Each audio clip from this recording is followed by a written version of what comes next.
And welcome to another faultless launch of Stratosphere Studios, our 100% dedicated to entertainment weekly. I think. Uh, and as usual, we've just knocked it out of the park. Our engineering staff is second to none.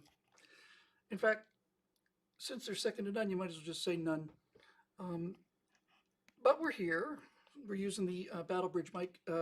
Since this is the backup mic, no audio. Okay. How about now? Can you hear me now? Okay. We're working on it. Hang on. How about now? Is that better? Better? Got me? Got me now? All right. All right. Sweet. Sweet. Okay. All right. Let's do this again then, why don't we? Here we go.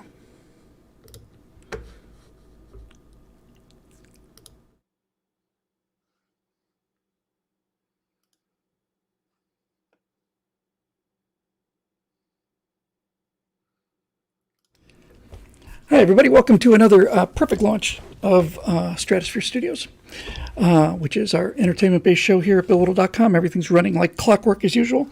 No computer problems, no audio problems. Everything just dandy.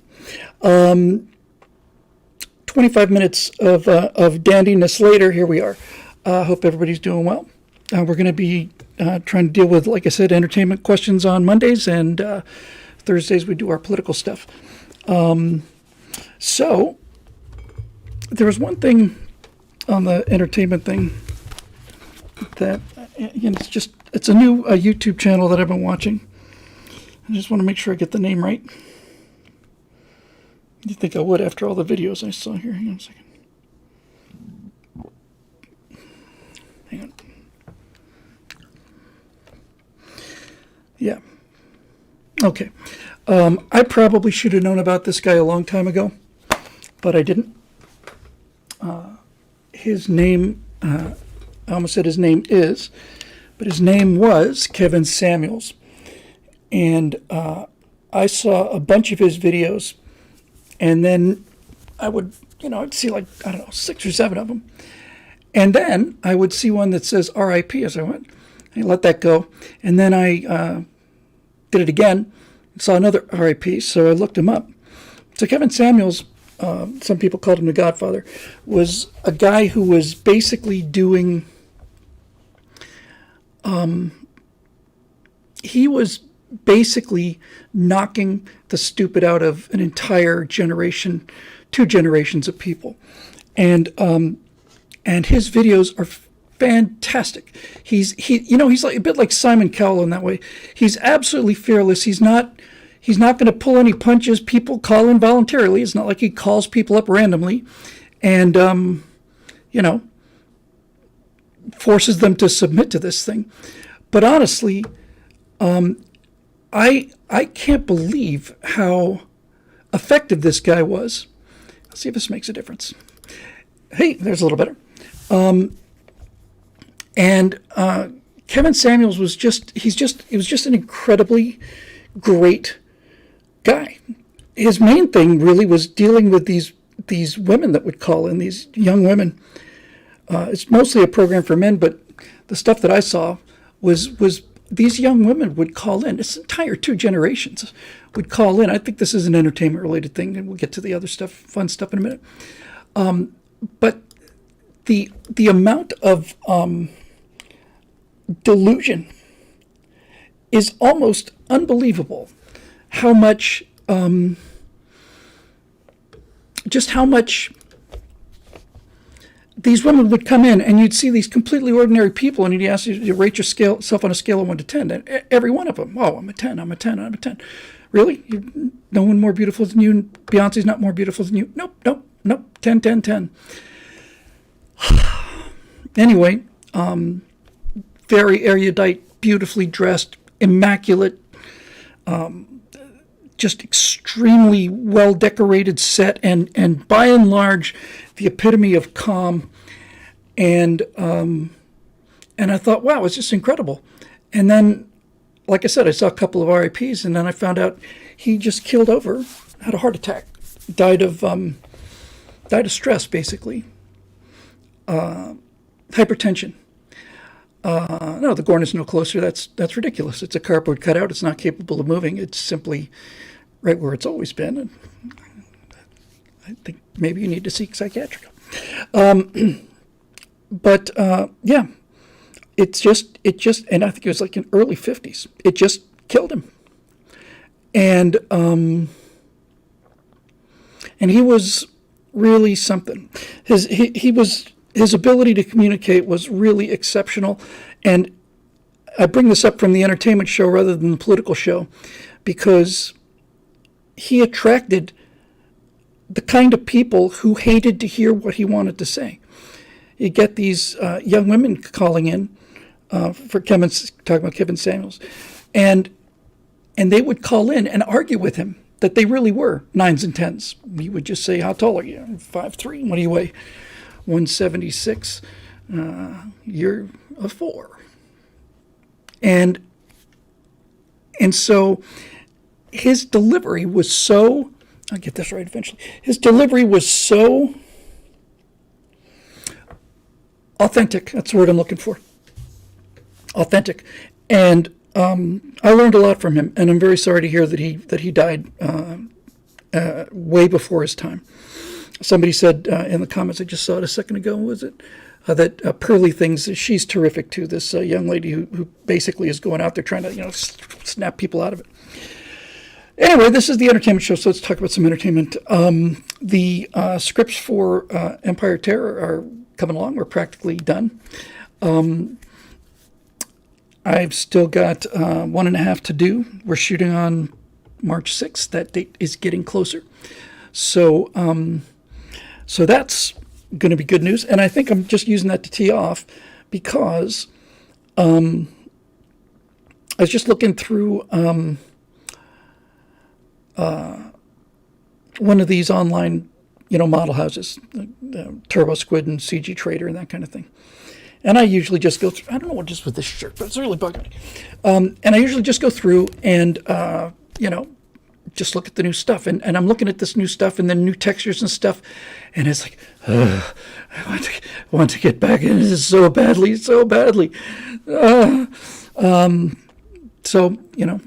here we are in this enforced hiatus. Here's a question I really like.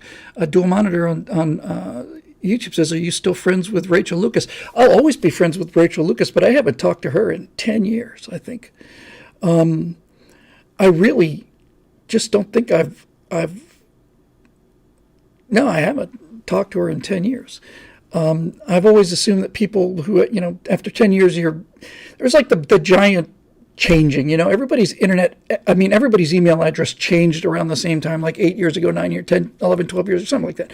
Everybody went from being here or whatever, now everybody's on Gmail. But Rachel Lucas is the reason I'm here. She and a few others. Glenn Reynolds at Instapundit linked to my stuff. Steve Dembest at USS Clues. But it was Rachel Lucas who asked for some comments. She had a girlfriend who wanted to know whether or not she wanted to buy a gun, whether there was what was the argument to buy a gun. And I just wrote 5 or 6 blog posts, in the comment section about what I thought was a good reason. She said, "You really need a blog." And so she did it for me. She built Eject. Just did it. And without her help, I'm sure I would have just, would have fallen by the wayside as far as YouTube goes. And I'd be, probably president or maybe even at this point, I think, supreme leader of the planet. But in any event, she's just something. Oh, that's a lovely thing to say. Kobo Bunny says, "Hey, Bill, it's nice to see you live streaming. A little bit of calm and reassurance while I tend to a family member through their cancer treatments. Thank you." I know that all of us are pulling for you, and you have certainly in my prayers and the prayers of people who are religious on this. Some are, some aren't. If you are, send some love that way. Somebody wants to describe this to me in a way that made me understand it, because I've been a materialist my entire life. And basically somebody said that the act of prayer is not the act of you talking to God, it's the act of you listening. And I think there's a lot of truth to that, and a lot of what's going on now that's so appalling is based on just a fundamental lack of humility, and it's kind of what I was just talking about a minute ago with Kevin, where people think that everybody's a 10. Everybody is a 10. And so when everybody's a 10, everybody's entitled to everything, and that's one of the problems we have. So here's a $20 super chat, hooray, from the Scorch 191. Hi, Bill, kind of pop culture related, but you should look up the Papers, Please short film and game. It's a movie about a game about the monotony of being an East-West German border guard, shows the stresses of the job very well. I'd love to see that. And I have not seen, and you thought I thought you would have thought I would have seen it by now. And maybe I will, actually. And that's The Lives of Others, which I've heard just tremendous things about, but I haven't seen. It's about a member of the Stasi, the East German secret police, KGB, basically. And he sits and listens to other people, and you know, they become people, I guess, instead of targets. Pretty much every time I do this show or the Stratosphere Lounge show, virtually all the time, I'm coming off of at least 2 hours of writing this Empire of Terror thing for the last 5-6 months now, I think. And it kind of colors your perception of things. You know, I just talked about, you know, Lenin was shot, nearly killed. That night, they shot 500 hostages in Petrograd. They shot 400 hostages in Kronstadt, just off in the Gulf of Finland, and all around the country, they just shot a few thousand people. And I'm looking at this and I'm thinking, yeah, but this is nothing. This is nothing. That's what it does to you. It's like when you deal with like these mass exterminations of millions of people, tens of millions of people, and you find out on the first night after Lenin was shot, the Cheka killed 5,000-6,000 people. You almost don't want to include it. It's like, this is the problem. It's constantly coming back to the scale. That's the hard part to get across. I don't really have any big announcements to make tonight, other than I'm just chewing through this stuff. There is an end in sight. There's a calendar end in sight. There's going to be a studio waiting for me, and I'd better be there. So whether I'm finished or not, I will be there. And I have not had a chance to see that Silver Bullet, but I didn't talk to her today, but I'll talk with her about it tomorrow. Excuse me. So what I thought we would do is just do, just sort of, I'd like to concentrate mostly on filmmaking questions tonight. And I'll go to the comment section in BillWhittle.com. I'll try to get to Facebook. But right now, just out of the live comments on Twitch and YouTube, I'm just going to look for any kind of movie-related, science fiction-related, screenplay-related kind of question, and I'm just going to take a few live. I feel like doing tonight, actually, since I usually do a 1-hour pre-roll. Hello, Speed of Light from Argentina. Argentina, that blows my mind, honestly. It just blows my mind. Thank you. Good to see you here. Bienvenidos.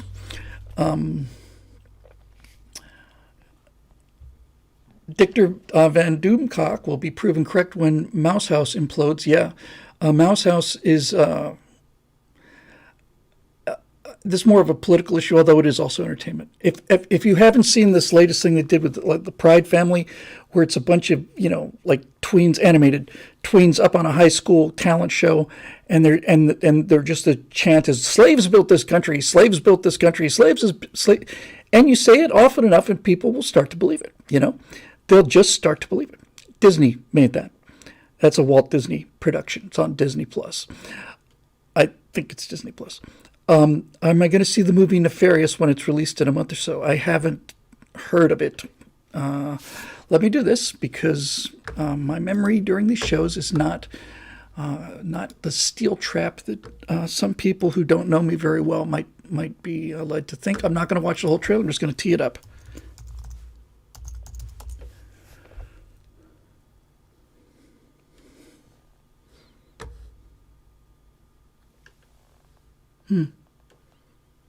Looks like an album. Oh, is it the human trafficking documentary? Is that what we're talking about?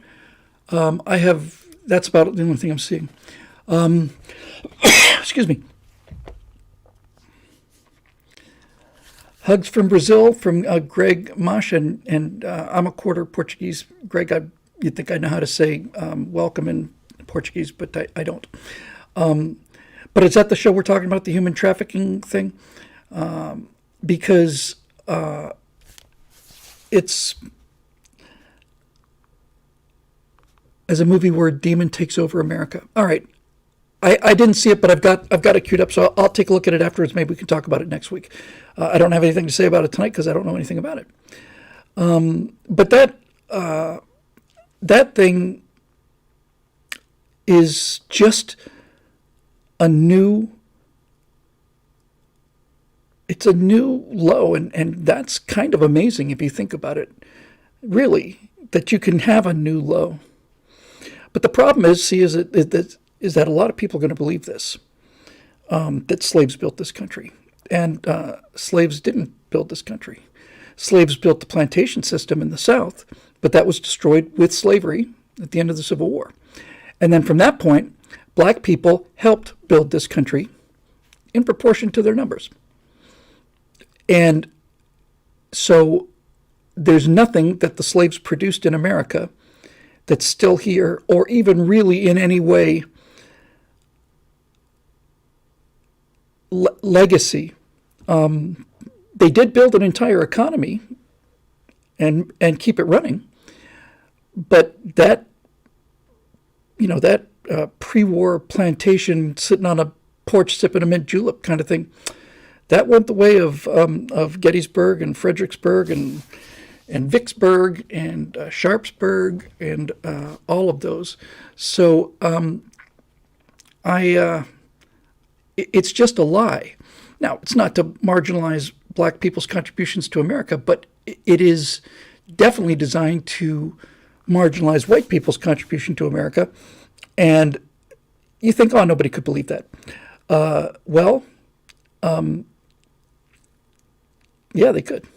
Now, Sad Wings Raging says, wasn't just in the South. Well, in fact, not just saying, he's shouting it. I suppose there were slaves in the North, but the cotton economy, King Cotton, requires a certain amount of sunlight to work. And you can't have frozen fields for most of that time.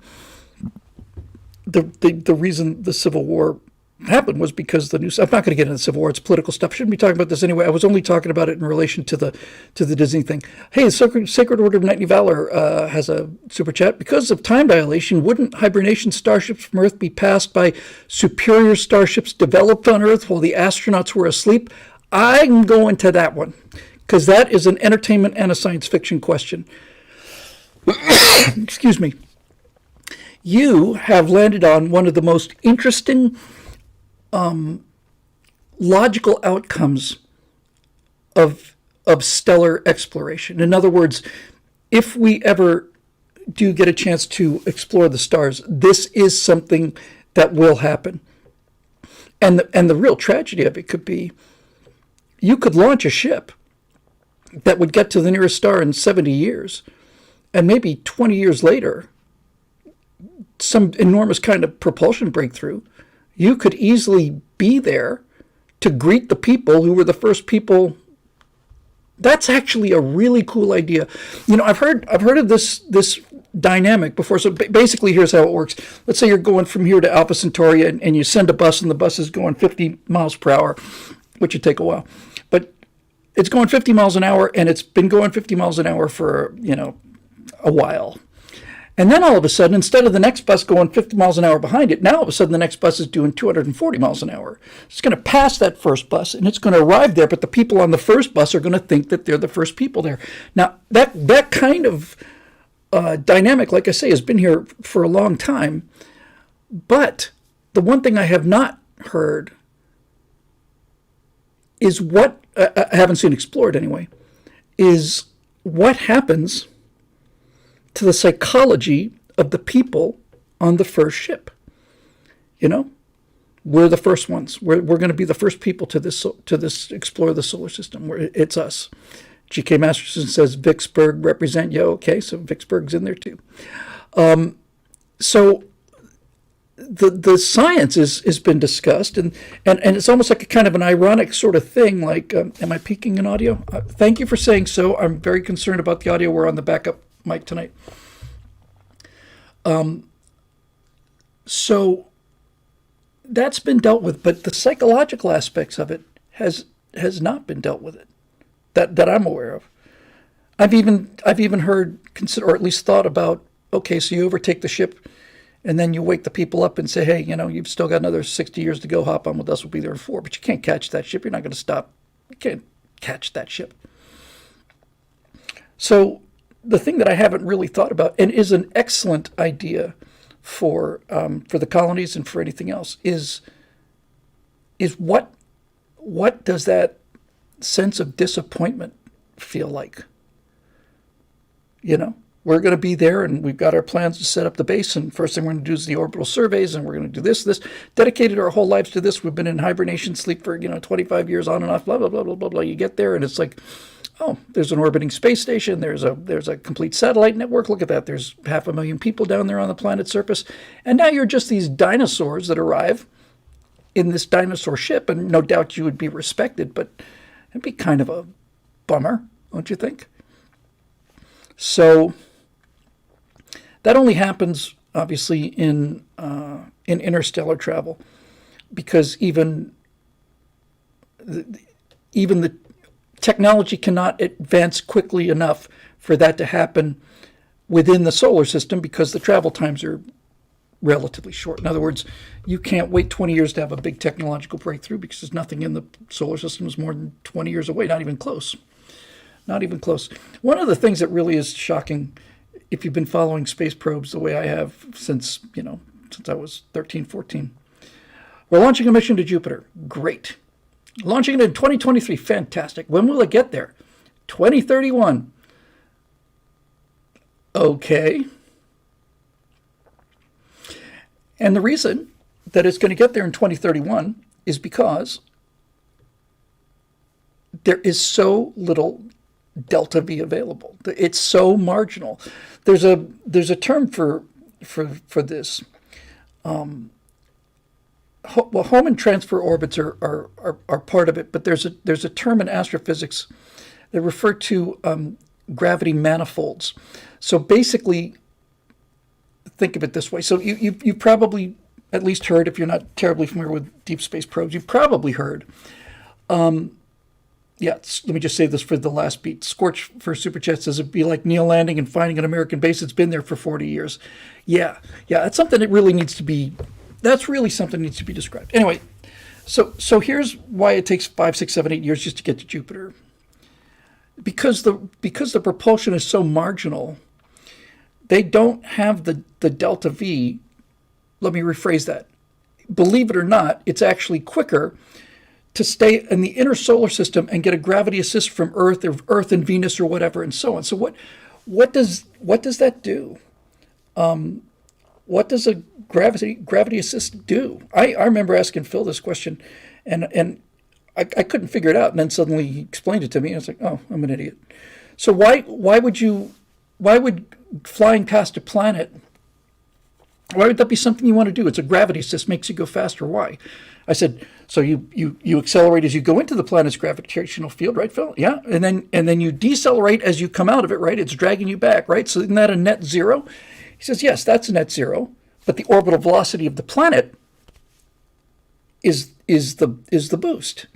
So what it turns out is there are the interactions, the gravitational interactions between the planets mean that, I'm exaggerating here a little bit, it basically means you could get to Jupiter on 5 or 6 SDD rockets, It would just take you forever, because if you've got enough to just get this thing in motion, and you've got the navigational skills, we certainly do, then it's just a question of, I'm going to use this planet to accelerate me, and that's going to take essentially no energy. We're going to coast on a super low energy orbit till we get to this other body, and then we're going to use that body to slow us down, whatever.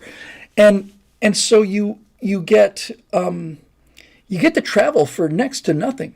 It's just that you want to talk about flying on standby. Now, New Horizons was going to Pluto, And if New Horizons had tried to do this nonsense, it wouldn't have arrived at Pluto till 2040, something like that, right? So New Horizons, they put the burners to that thing. They just kicked that thing in the butt. I don't know how long it took to get to Jupiter. I want to say it was 4 or 5 months. It was less than a year, I'm virtually positive. Because that thing had to be moving fast enough, or else the mission doesn't make sense. Since New Horizons is moving so much faster than like the Voyager probes, I don't know this, I don't know the math, but I'd be willing to bet you that I will probably live to see New Horizons, which was launched, I want to say, in 2009 or something like that, maybe somewhere around there, will pass the Voyager probes that were launched in 79. It's just going so much faster. And so the whole solar system is entirely doable if you have enough thrust. We talked about atomic rockets, nuclear rockets on last Stratosphere Lounge, I think. So that is something. I'm just so tired of this dicking around, you know? I'm really, really tired of it. It's really embarrassing. Why is it going to take 7 years to get there? Well, because we have to make a flyby around Venus, and that'll take 7 months. And then a year and a half later, we make another flyby of Earth and use that second gravity assist to get it. You know, honestly, we just put some fuel up there. Now, Air Techie says that's what nuclear electric propulsion is for, ion propulsion. And the problem with ion propulsion, we talked about this on the Stratosphere Lounge last time. I'm not going to go dig this all up again, but basically, you have two considerations when you're dealing with propulsion in space. One of them is thrust, and the other one is specific impulse. So thrust is how much push can you get, and specific impulse is essentially, it's not quite, but essentially close enough to miles per gallon. How efficient is the engine? So when I was a kid, and I was coming out of these schools in Bermuda, and I went to 7th grade at Ponce de Leon Junior High in Miami, and I was in a reading class.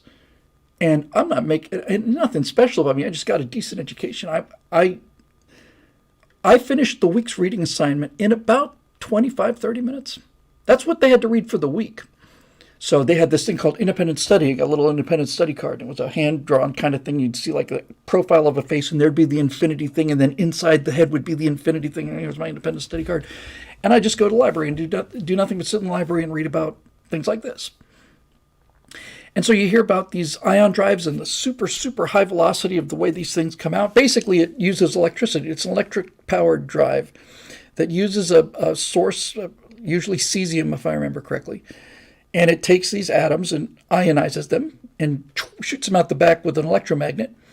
And its efficiency is incredible, and its thrust is essentially zero. It's got about as much thrust as a snowflake falling on a piece of paper.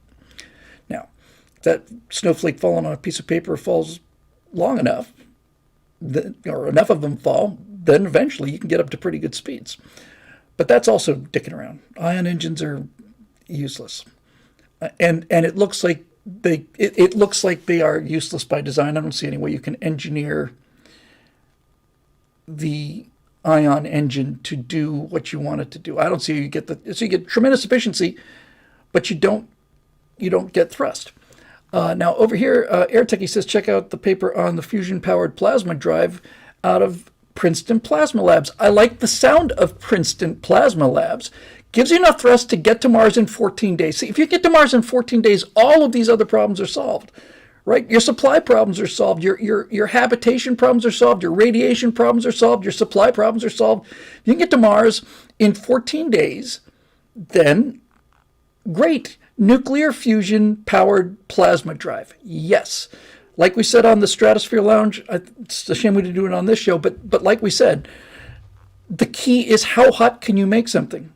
Because in chemical rockets, you're dealing with a fuel like kerosene, methane in some cases, hydrogen, and an oxidizer. And that's the fuel and the propellant. But when you're dealing with something like this, your propellant is just, could be water, but it's just hydrogen, and it doesn't do anything. All it does is you need something to spit out the back of the thing so you can go in that direction. The real fuel is the fuel that powers this fusion thing. So however hot you can get it, the faster you can go. And so this ISP. Hey, look at all these new people here. Hey, welcome. We're talking about space engines and things like that. Greetings, hello, and welcome.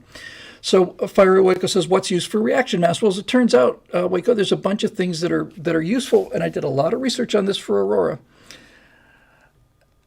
If I remember correctly, and fortunately I'm dealing with a crowd here that can correct me on these things when I'm wrong, hydrogen was the most efficient. Methane was up there. Water was okay. But basically, you just need something. It doesn't have to be something even ionized. You just need mass that you can chuck out the back of the rocket. And so the hotter that rocket gets,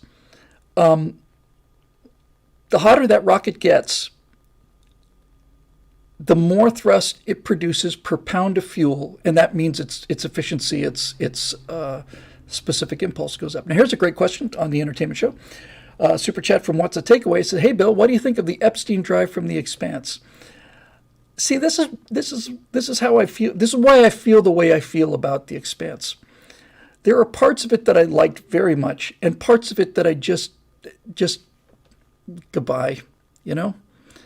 And this is a perfect example of this. So for those of you not familiar with The Expanse, the Expanse is set inside the solar system until the magical aliens arrive. And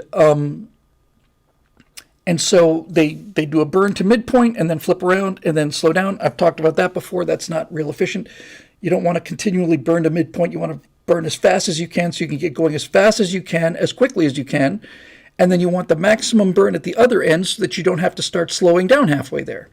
The only thing that's useful, that halfway midpoint flip over thing, is to give you gravity. But that's just, that's silly. Anyway, so this is a great example of how I feel about The Expanse. The idea that the guy's invented a drive that when he turns it on, the gravitational acceleration of the drive is so amazing that he can't move out of the chair and he ends up dying in his spaceship is fantastic. Fantastic. He turns this thing on, oh my God, and he's like, I can't move. I can't turn the thing off. I'm just being crushed to death and I can't turn it off. Brilliant. That's really cool storytelling. Really, really cool storytelling. But then you get to this. It's like, so are you a scientist? Did you design this new thing? Is this the result of a lab? Is this the result of a giant project that either Earth or Mars or somebody was working on? No, it was just a guy who bought a ship and he tinkered with it a little bit. And by playing around with the wrenches, and maybe a different kind of a fuel pump or something, he got something like 600 times the amount of propulsion out of it that was before. And that's when I say goodbye, good night, see you, thank you. He's just tinkering with his ship. It's just like a hobby for him. And all of a sudden, he just happens to come across this formula. I guess it's just a mixture of the fuel ratio, or maybe you need to turn a dial up to 11 or something. And then off he goes. And to put those two things together is so frustrating for me as a science fiction writer, because one aspect of it is so interesting and cool, and the other aspect of it is so ridiculous that it just killed the buzz for me. Tell you what I did like in The Expanse. I liked the guy who was like, we're talking about gravitational. Oh my God, Road Rider has I gotta get that last. That's the comment of the night. Yeah, Road Rider 58. He was talking about that ship, and he said it's the Maru Su. Brilliant. The Maru Su. Love it. That's just marvelous. So, I'll tell you what I did like. A guy is like, first of all, this is what I like and don't like about The Expanse, right? You got some guy who's like super, super good at navigation. He navigates these gravitational manifolds really, really efficiently and cool. So he's racing. He's constantly winning the race to get from this place to this race because he's really got a hang for all of these things. Okay, all right, that's great. But the guy is like they make him like a drug dealer from downtown Baltimore. He's like, oh, rad, it's really in the hair, and you got the tats and everything. He's like, yeah. It just doesn't work. It doesn't work, right? So I thought, all right, great. And then he is the first one into this Stargate thing. And it turns out the Stargate doesn't like people moving fast. And so basically he's hauling butt into this thing, and his ship hits that field, and he just turns jelly. That was cool. That was really cool. But again, I have my major problem with The Expanse is one of the core issues with The Expanse, and that is I don't buy this idea of the working proletarian masses in space. I just don't buy it. I just think it's lazy and it's cheap. It assumes that so take The Expanse, right? And let's say you've got, I don't remember the number. Let's say you got 1 million people living on Ceres in The Expanse, okay? And let's say that most of those people are just greasy, low-down workers, right? They're beltas and all of this stuff, and they're all just a bunch of, they're longshoremen, right? No disrespect to longshoremen.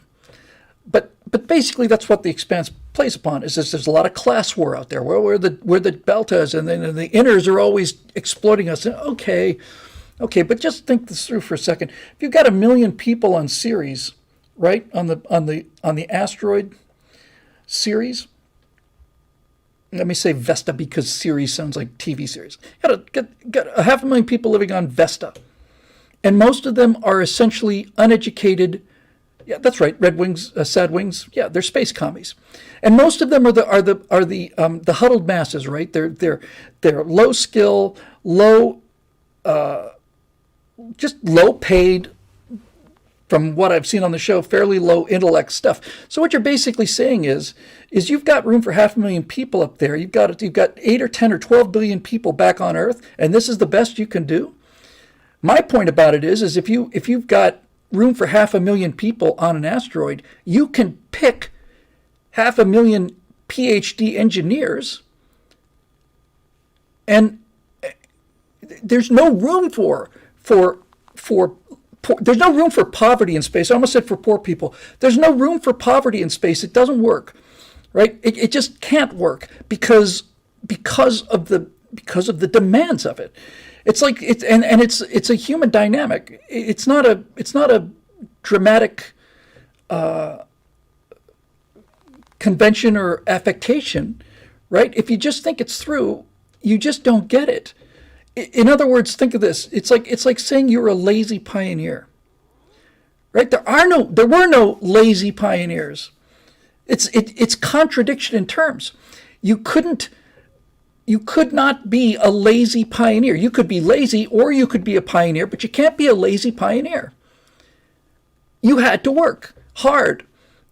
And if you weren't willing to do that, you couldn't survive on the frontier. So when you say, it's all these poor people in space habitats, it's like, this doesn't make any sense at all.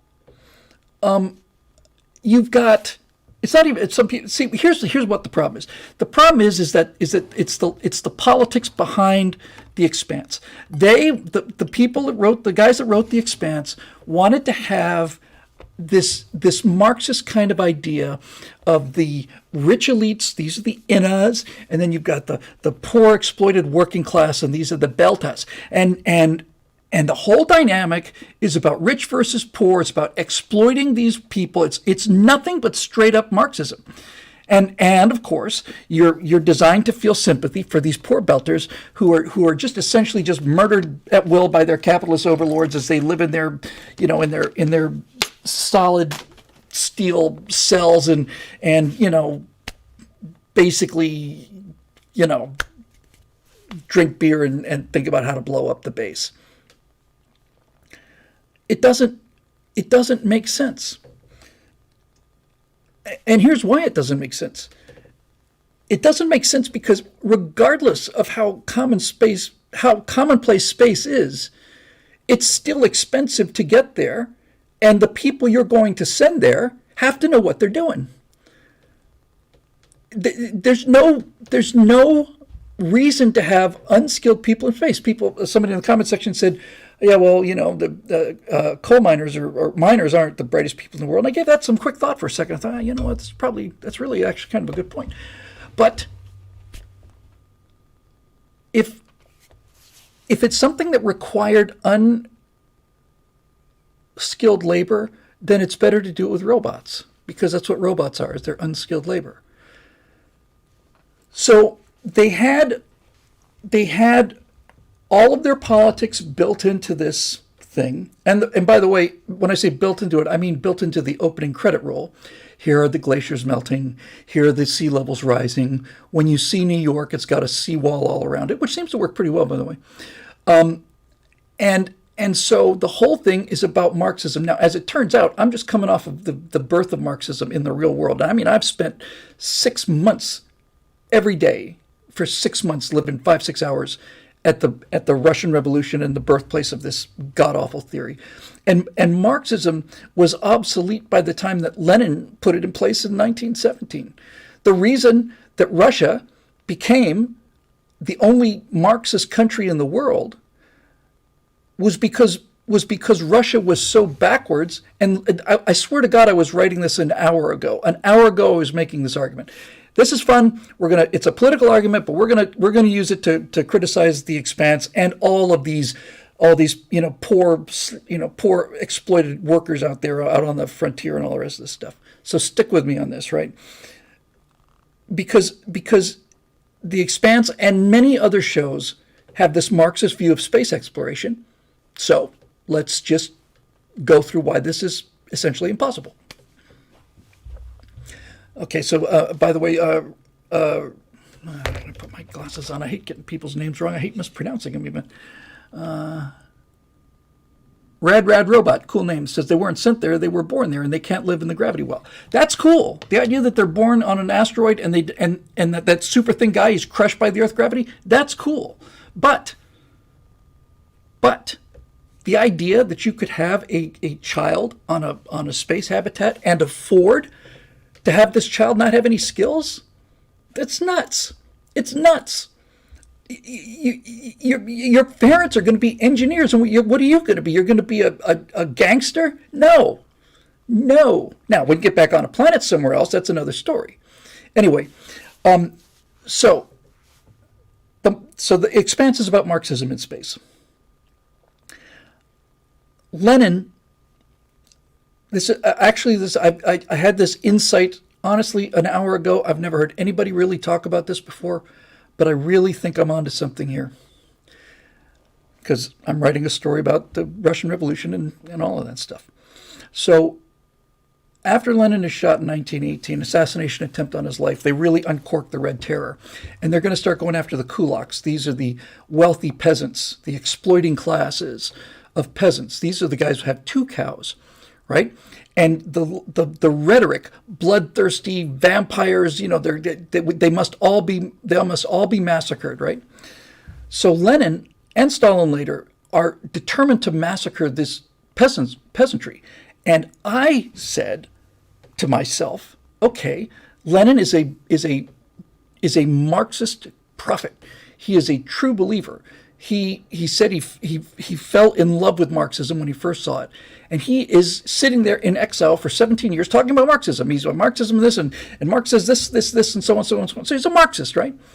Then all of a sudden, he gets an offer to go to be taken from Zurich, Switzerland, in a German train across Germany, funded by the Germans, to get to Petrograd so he can help kick this revolution, because the Tsar has abdicated and this provisional government's taken over. It's incompetent, but it's essentially democratic, right? So Lenin is on the train from Switzerland to Petrograd. Train's doing less than 30 miles an hour the whole way. So Lenin spends the 2 weeks that he's on this train writing something called the April Theses, his April Theses.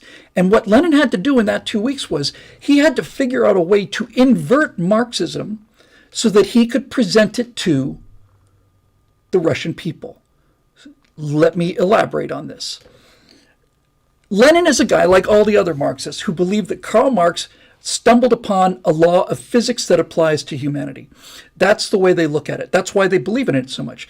They believe it is science. They don't believe it's philosophy or politics. They think Marxism is science. And it doesn't matter how many times they've been proven wrong. They like the belief and they like the scientific sound to it. So Marx says that the evolution of society scientifically, inevitably, right? Inevitably, we start off with a farmer society, agrarian society, then we move to an industrial society. Once we have an industrial society, then the proletarians are not peasants, they're not farmers. That's why the Soviet flag has a hammer and a sickle. The hammer is for the proletarians, the sickle's for the peasants. You have to have an industrial economy made up primarily of proletarians who then, because of the horrible conditions in the factories, will rise up and they will take over the means of production. The workers will control the means of production. And once this industrial society is established and the workers rise up against their oppressor, then the workers will run the factory and there'll be nothing but limitless bounty for everybody. That's Marxism, right? That's Marxism. And now Lenin has to figure out a way to make this argument where he's going, which is Russia, which is a country that at the time had 1 million proletarians and 80 million peasants. He talks about the dictatorship of the proletariat. That's his imprimatur. That's his street cred. I'm bringing Marxism to Russia. Well, Marxism says that Russia is the last place in the world where Marxism is going to happen. It's going to happen in Germany. It's going to happen in England, America, someplace with an industrial base. There is no industrial base to speak of in Russia. So Lenin has to spend 2 weeks on this train thinking of a way to use that intellectual prestidigitation and convince people that, through argument that an elephant can hang off a cliff with its tail tied to a daisy. So I maintain that the reason that he murdered so many of these kulaks, the reason he murdered so many peasants and starved 20 million people to death, was because the Russian peasants weren't a danger to the revolution. They were embarrassing to him because the peasants made Lenin into a heretic. He made this Marxist true believer, this high priest of Marxism, it turned him into a heretic. He had to negate Marx in order to make Marxism fit into Russia. And he knew it, right? He knew it. The fact that he was able to take Russia and make it a communist country is a direct inversion of everything that Marx said. So when he says this is Marxism, he knows it's not. So what does that do? It just fills him with a subconscious rage, especially against the peasants, because they're embarrassing. They're so backwards. They don't have any class consciousness, right? They're simple. They're religious. They're primitive. They're superstitious. They're nothing like the intellectuals that he sat in these cafes in 17 years in Zurich and London and Paris and all the rest of it. So my point is that Marxism was obsolete by the time that Lenin put it in place because, stay with me here, gang, because Marxism was predicted. Yeah, very hipster of him. Exactly right, Air Techie. He's a hipster. Marxism had to come from industrialized countries. United States, Germany was the leading candidate at the time. Germany, France, Britain, United States, essentially one of those. And by the time that Marxism is actually thought about as a theory, we are out of first stage industrial era capitalism. And now capitalism is providing so much benefits for people. Their standard of living is rising so fast that there's no reason for them to be communists. They got their own houses now. In America, they have indoor plumbing, and some of them have cars. So the entire impetus for Marxism, this early first 50, 70 years of the Industrial Revolution, right? When you've got kids sticking their fingers in looms, and including my parents, because all of 7 generations of my ancestors worked in textile mills in Lancashire. So you send a 10-year-old guy who would be my great-great-great-great-grandfather into a mill, and he gets his finger caught in a machine, and now he's got 4 fingers left. That's my bloodline. And before that, we were coal miners. So all of this to say that Marxism became obsolete because capitalism was producing so much wealth, and by that time, the worst excesses of industrial era capitalism were over. In fact, in the beginning of the industrial era, right, this isn't a mystery, In the beginning of the industrial era, you had to be a capitalist, you had to be a capitalist. In order to play the game, you had to have capital. That's why the capitalist is a big fat guy with a top hat holding two big sacks that have dollar bills on them. I have capital, therefore I can play the game and I can get rich. But that was an extremely limited period in history. For instance, today, here I am. I'm running a little business here, right? And it's brought in some money. And I didn't have any capital to start this. I didn't have any capital to start it. None. Zero. So this whole idea of capitalism, which was a Marxist term anyway, this has been obsolete for 200 years. And they're still talking about it. And these lunatics who are writing this stuff for spaceflight are bringing this with them because that's all they understand about stuff that's interesting. That's the only drama that they can think of is class oppression because they're morons, right? They're morons. They are too ignorant of history to know that their science fiction future is impossible. It's impossible. So, this is why the Colonies is going to be a different kind of show, right? It's going to be a different kind of show. The homesteader guy, that main storyline, the one I keep coming back to every time, is a guy who's working as a high-pressure hydro engineer on Earth, and he figures, I can make a living out there. Make a living, you heard me, not survive, make a living. I have something to offer because I can make a living, I think, by drilling down and getting to the ice below the surface and giving individual houses their own water wells. So they don't have to ship it in every 2-3 months.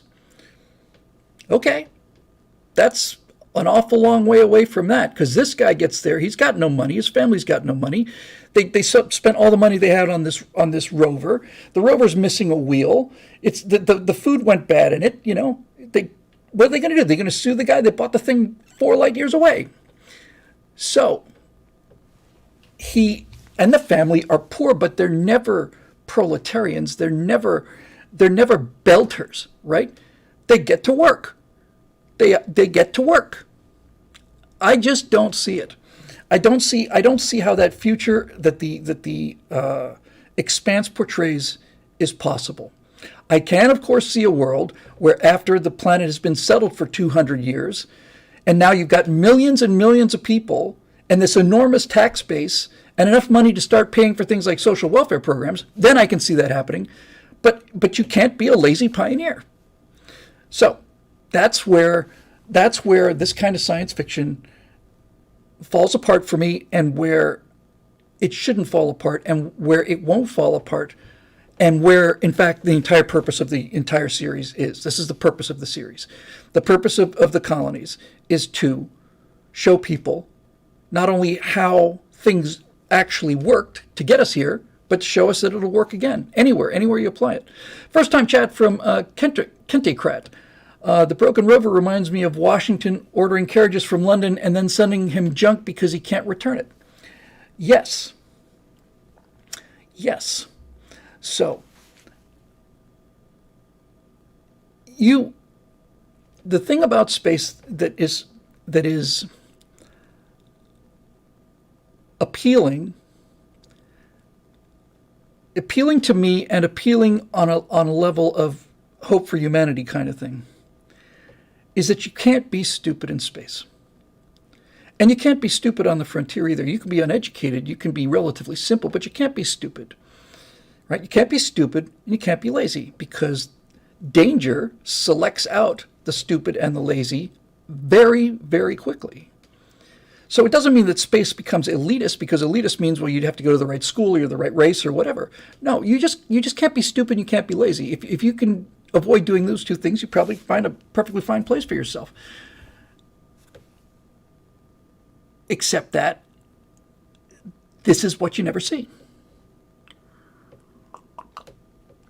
A couple of people have mentioned Star Trek, and especially Next Generation. That they say it's a post-prosperity era, and it is. Once you get a replicator, right?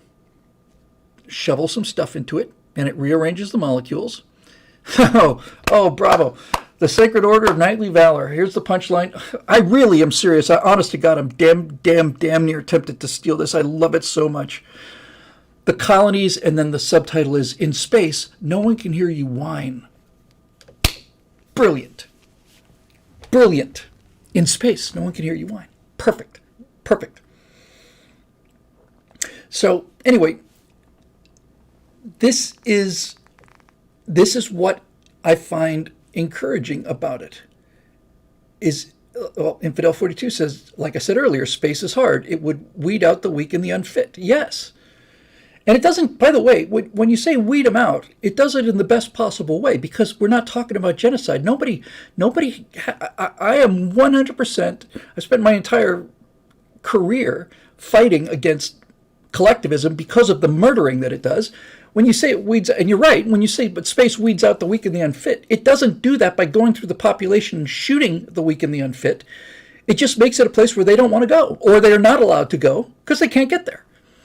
Right? It doesn't massacre them. It doesn't come in and kill them. It doesn't starve them to death. It just basically says, if you don't have this level of skill, it's not intelligence, it's an attitude.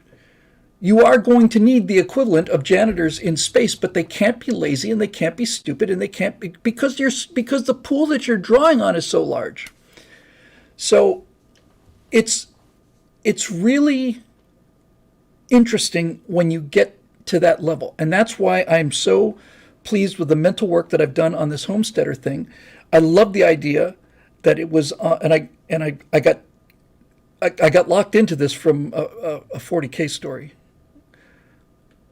But I had played with the idea, but the 40K story really locked me into it. Planet with a highly elliptical orbit, so that most of the time it's very, very cold, and then it starts to get warm very quickly. Then it's burning hot for a relative, because orbits work like this. Very fast around the sun, further out you go, the slower, and then it comes in here faster and then slower. So if it's got a 6-year orbit, 5 of those years are cold. 4 or 5 months on either side are livable, pleasant, more pleasant every day. It gets warmer every day. And then at the bottom of the orbit, the perihelion, you get a couple weeks when it's 180 degrees, 160 degrees outside.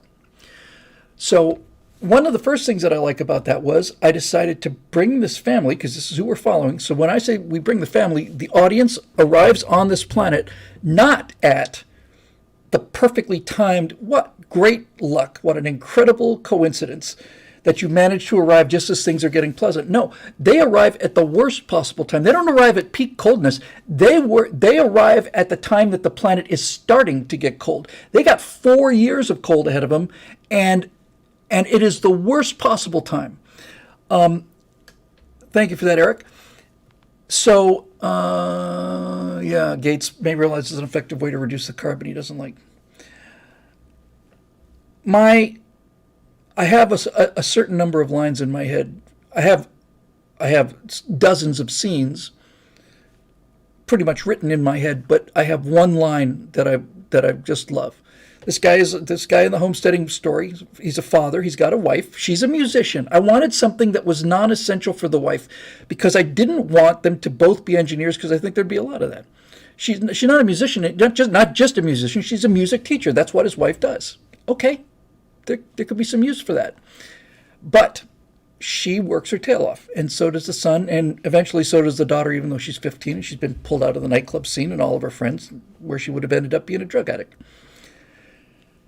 But my favorite line on this guy basically is going around to these individual habitats, single family homes, or maybe a small little village, and saying to them, right now, you're paying for water. The water rover comes in once every 3 months. You're recycling about everything, right? You're recycling most of everything, but you still have to conserve water hard, and you still have to pay for it, right? Well, there's permafrost down there, and I can put in a well for you, and it'll cost you this amount of money, and I'll take payments. That's his business model. So this one line, I just love this line.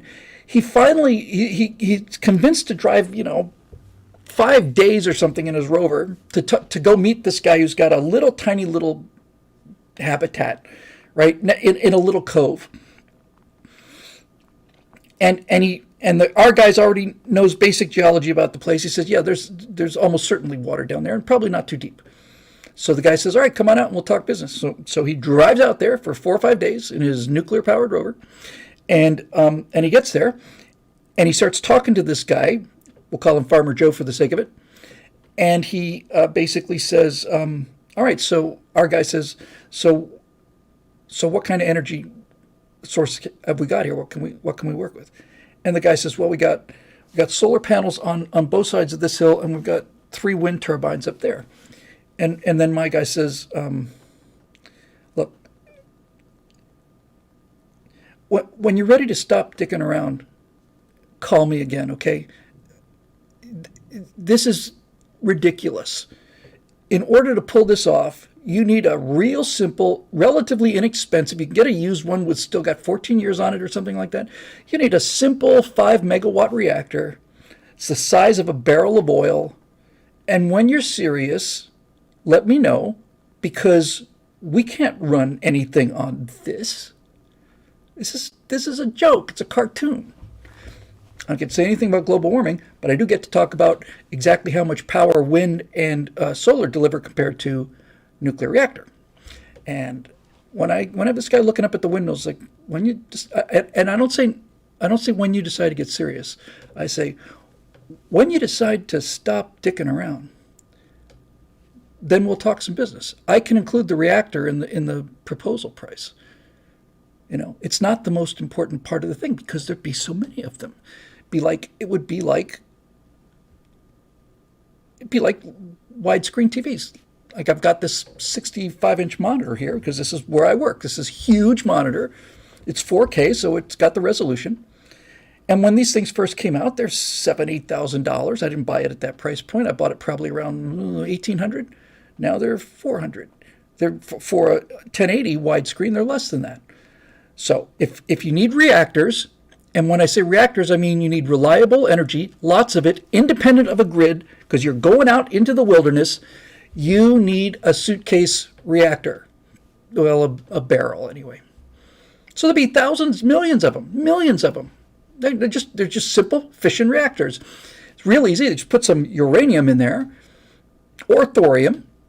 They make sure that there's not enough in there for critical mass, but it gets the water hot, powers a turbine. Here's your megawatts of power. It's making 5 megawatts of power whether you're using it or not. So you might as well air condition the whole outdoors because you can, right? And then this guy's saying, now we put a well down here. You've got this enormous frozen underground aquifer. We put the heating elements into it, obviously. You can water your lawn even though there's no lawn. You can do whatever you want to, man. This is the message that I'm trying to sell. This is what the Colonies is all about, right? Is that there is no restrictions on human behavior that don't come down to political control from other people who don't like to see you off on your own. That's all there is to it.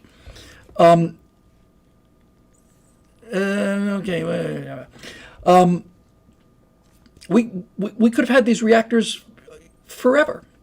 Please consider posting your audio to Spotify. All right, I will. I don't know much about Spotify, actually. 1968 Camaro SS. That guy gets my attention. Till very recently, used windmill blades were simply buried after they were no longer usable. Pretty green, huh? Yeah. Yeah, and all the amount of money and time to build them and then ship them in from China and all the rest of it. The entire point of this particular thread is that the homesteading thread is about leaving Los Angeles, which is Mike is hot, thanks, which is a sewer. It's just sewer. It's a burned down, corrupt, socialized system of proles.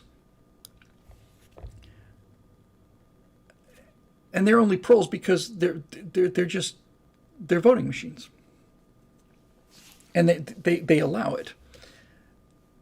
So this is a story about if you get away from other people telling you what to do, there's no limit to what you can do. You're going to go out there to this little frickin' inlet in the middle of these frozen mountains, and you're going to say to this guy, I still have to figure out what Farmer Joe does for a living. He does something, maybe he's a prospector or something like that. you can say to this guy, listen, man, you don't have to live like a savage here. You can get there. I'll put in the reactor, put in the pumps, you're good to go. And parenthetically, Farmer Joe does this, and then Farmer Joe, through no fault of his own, suddenly doesn't have any income, and that means that our family is on the hook because they laid out this cash in advance, and they were taking payments, and now this guy can't make the payments. That's an interesting problem, right? It's an interesting problem. So anyway, that's a Colonies question. I'm about to go to BillWhittle.com. Anybody else in the comment section got anything that grabbed my interest the way that did there real quick? Hello? Anyway, Bueller? Anybody? I'm cleaning up my gold from prospecting in the afternoon. Yes, exactly right. You said I would start the Q&A on Facebook. I did say that, didn't I? All right. I'll go to Facebook, by golly. Hey, crikey! $20 Australian. Crikey. Thank you. Good on you. Appreciate it. Celebrate the first super chat from Crikey. Well, crikey, thank you. $20 Australian. I spent 6.5, 7 months in Brisbane, and I loved it. I thought the Australians were really cool. I thought going into it, man, I'm going to love the women. They're going to be really cool, and the guys are probably going to be a little rough, exactly backwards.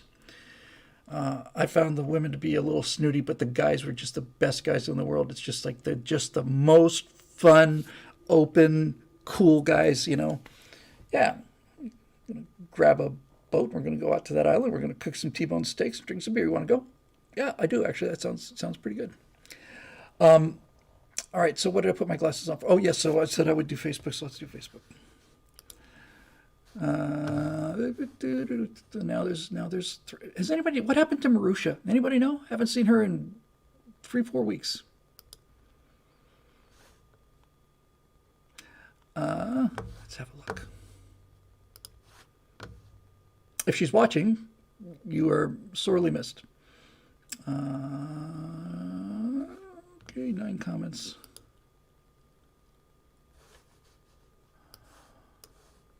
Come on. Oh, you bastard. All right, hang on a second.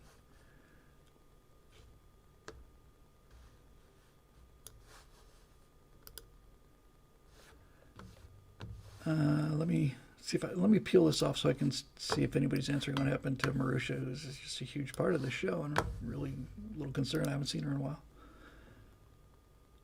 Oh, she's working on game design. Okay. Well, I'll try to get to all of that. Anyway, it's weird and sort of bleak not seeing her here in the comment section. Caleb Belchek says, "Hey, Bill, did I receive your letter?" I don't think I did, Caleb. Was it an email or a mail letter? We usually check snail mail once a week. And I didn't get a chance to talk to our office manager today, so she'll be in tomorrow morning. So will I. So hopefully it's in there then.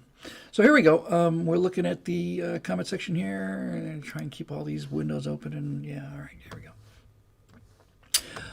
Okay. Kent Nebergall. Sorry, Kent. Hi, Bill. Hey, Kent. I remember a software program used for creating Independence Day that used formulaic save the cat beats and prompted the user to mimic that style. I think it worked okay for that film, but failed spectacularly with NYC Godzilla and Day After Tomorrow films by the same writers. With ChatGPT being both automated and very woke of late, will screenwriting become even lazier and more formulaic? I'm reminded of the Osimo episode of South Park for real. I loved Osimo. I loved it. I love Cartman. I love him. I just love him. I think he's one of the greatest characters on TV ever. So this is a great question, great kind of question, especially for this show. So the question is, will computers ever take over writing? Or acting or anything like that? Will artificial intelligence ever take over? Now, believe it or not, I kind of figured this one out when I was in college, so last year in college, 81, 82, something like that. We had a theater department, and there were a number of professors there, but there was only one guy who really knew what he was doing, and that guy's name was David Shelton. And he had suffered from polio as a kid, so he had quite a limp, and he was a real tough guy to get to know, had a lot of Simon Cowell about him, just like I mentioned earlier with Kenneth Samuels. And he was the only person in the department that everybody respected because, number one, he didn't blow sunshine at us. He was merciless. I did a scene in front of him, and after the scene was over, you stand up there and you wait for your notes. And I was waiting for my notes on this scene. He just looked at me I was up there with some other persons, and he just looked at me for a while and just said, just sit down. Just sit down, okay? Did you get an A? No. So, for some reason or another, this, I think, was probably the very, very beginning of, it wasn't artificial intelligence, obviously, because 81, 82, but it was the beginning, I think, of this experimental thing where the audience got to vote on what would happen at, I don't know, let's say 8 or 10 points throughout the story. Did it get to this? And then the film stops and it's like, should John kiss the girl, walk away, boom, and everybody would vote on it, right? And then that's how you would see the movie. So there's any number of different combinations of this movie. And that brought up the idea of computer-generated actors and computer-generated writers, which are still a long, long way away back then. And he was convinced that that's the future of entertainment, that people will tell a story that they want to see, and you won't need writers anymore. And I said, Dr. Shelton, I didn't get to call him David until 10 years after that.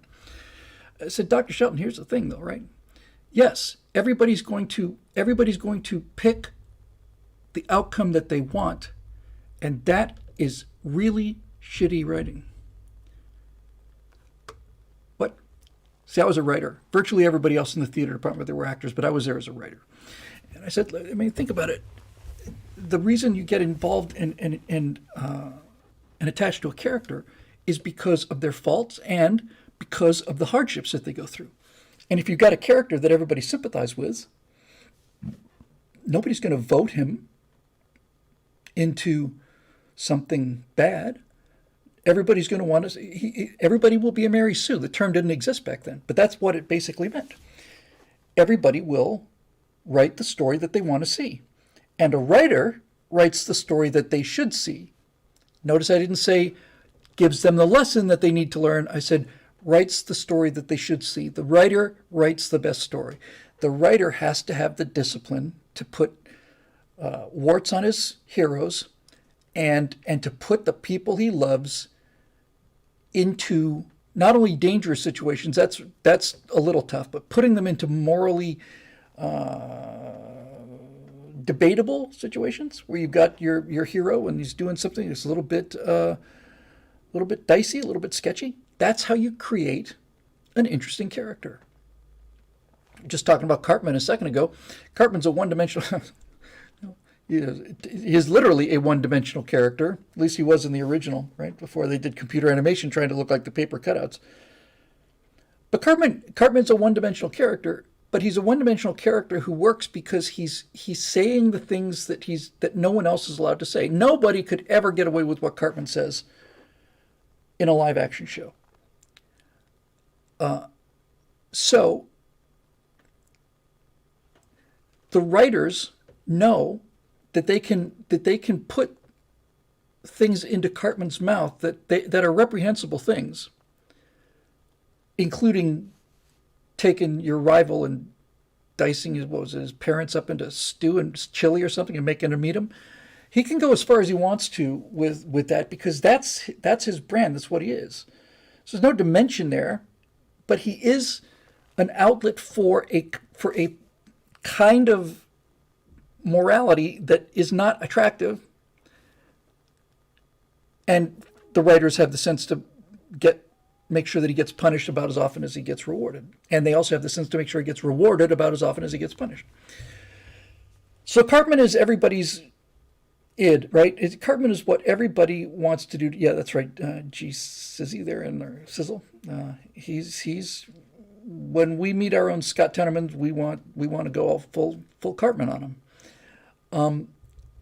So the argument that you're saying here, with automated, chat bots and will they write screenplays? They certainly can write screenplays, and they will certainly be able to write screenplays that have all the elements of movies. But I'd be astonished if they could write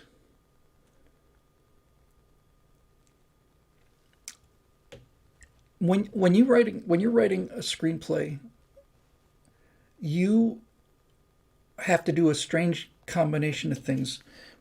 If you think that you can break all the rules, then you're just going to fail. And I failed plenty of times with the 350-page screenplays when they're supposed to be 120 pages, that kind of thing. Oh, this is different because this is so wonderful. It's just bloated, Bill. So you got to stick to the formula because that's what works. It's not like it was imposed on somebody. It's not like this is how you must write a screenplay. It's like you write a 3-act screenplay with plot points at page 30, page 90, and a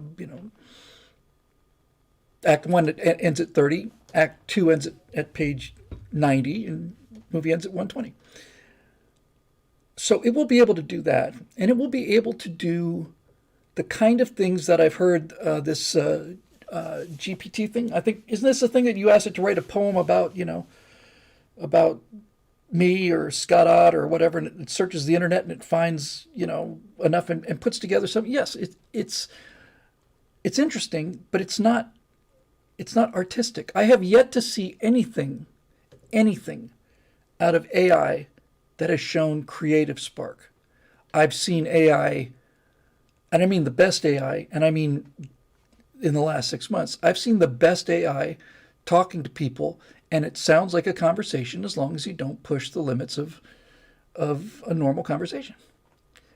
And if you did, I'm convinced it would simply just plain go full Norman coordinate on you. Just the smoke would start coming out of its ears. Real quick, SM says, hey, Bill, what do you think of South Park conservatives, i.e. kids who grew up on South Park and have developed the writer's ideas on making fun of and being able to criticize everything, even yourself? See, this is why Cartman is so important, and why he's so popular, because he gives people social proof, not so much to say the things that he says, but it makes it okay for people to think some of the things that he thinks.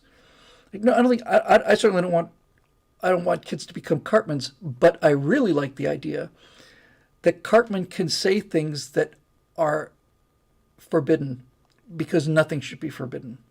He gets to just come out and say it, and that gives social proof to these kids who've been told that you can't say anything to offend anybody anywhere ever. That's a terrible way to live, and it's very frustrating. And I think that young people see this, the so-called Cartman conservatives see this, and they think, oh, okay. So it's okay to say something that appears to be true, even if it's not politically correct.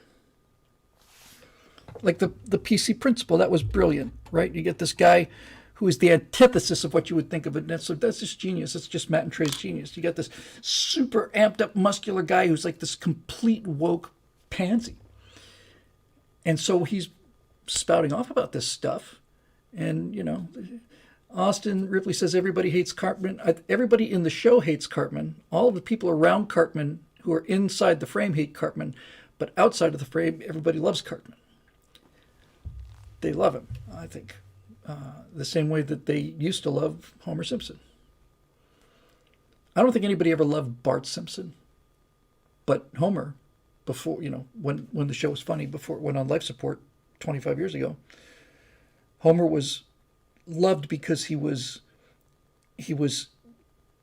stupid and hysterical, but he loved his family. He was a good guy. He's a good guy.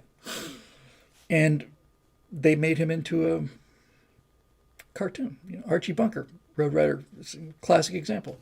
Archie Bunker was the antithesis of Norman Lear. He was the guy who would say, Norman Lear was one of these red diaper babies who used Archie Bunker to say all the things he thought were horrible, And some of the stuff Archie said was a little horrible, but this blew up in Norman Lear's face because everybody who watched the show loved Archie Bunker, and nobody loved Mike Stivic. Mike Stivic was the voice of Norman Lear. When Mike Stivic speaks, that's Norman Lear speaking. When Archie Bunker speaks, if I remember correctly, that's Norman Lear's dad, who he particularly didn't get around to. I have to stop for a second because there's a name that's come up in the comment section. I must leap on this story.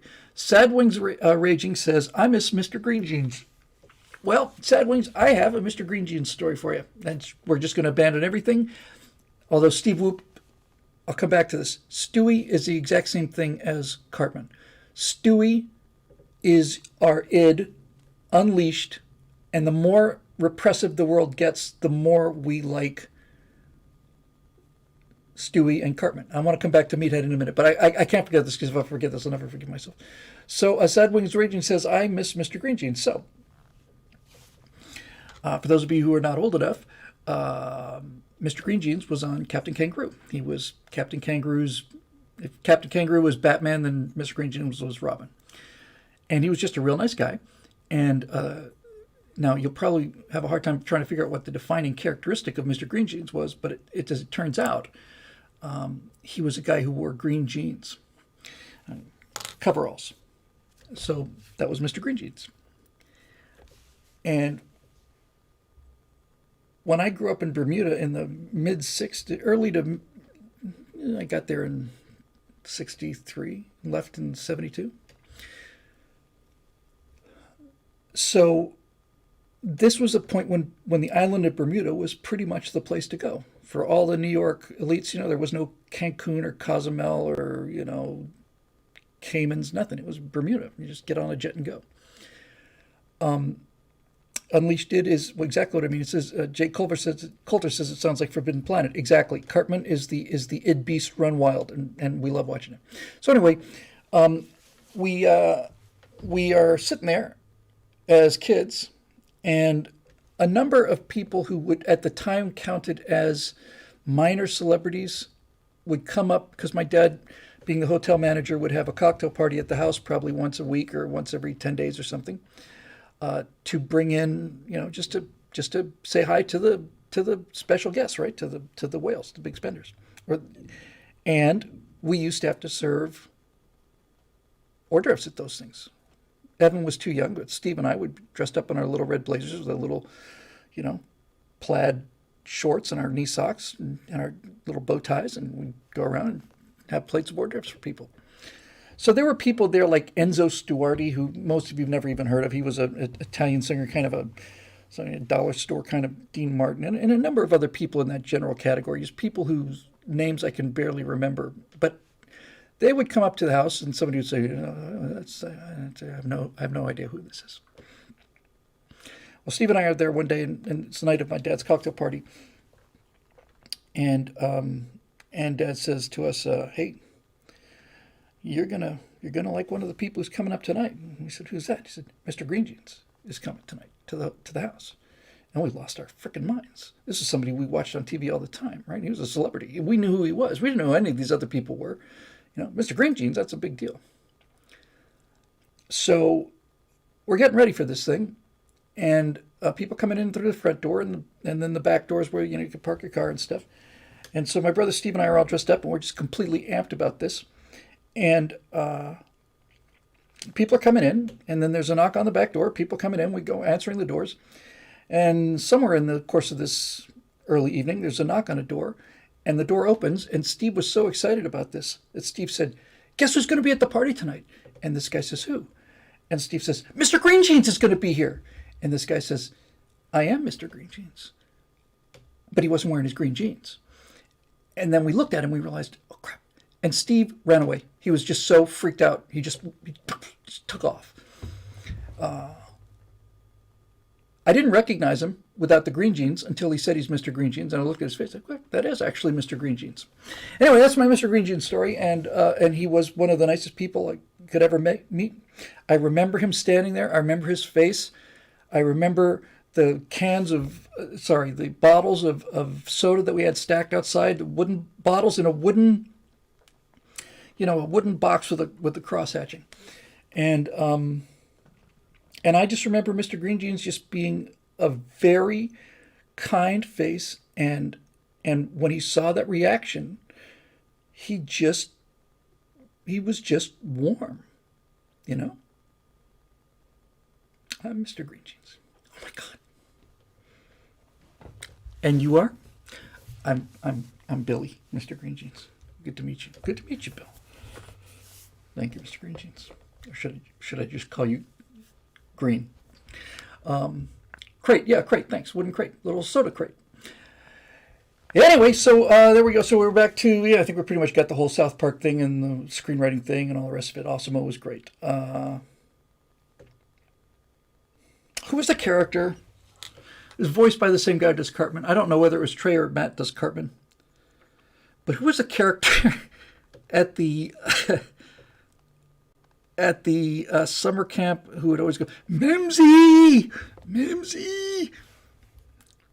He's like a super Cartman, tyrant kind of guy. Mimsy!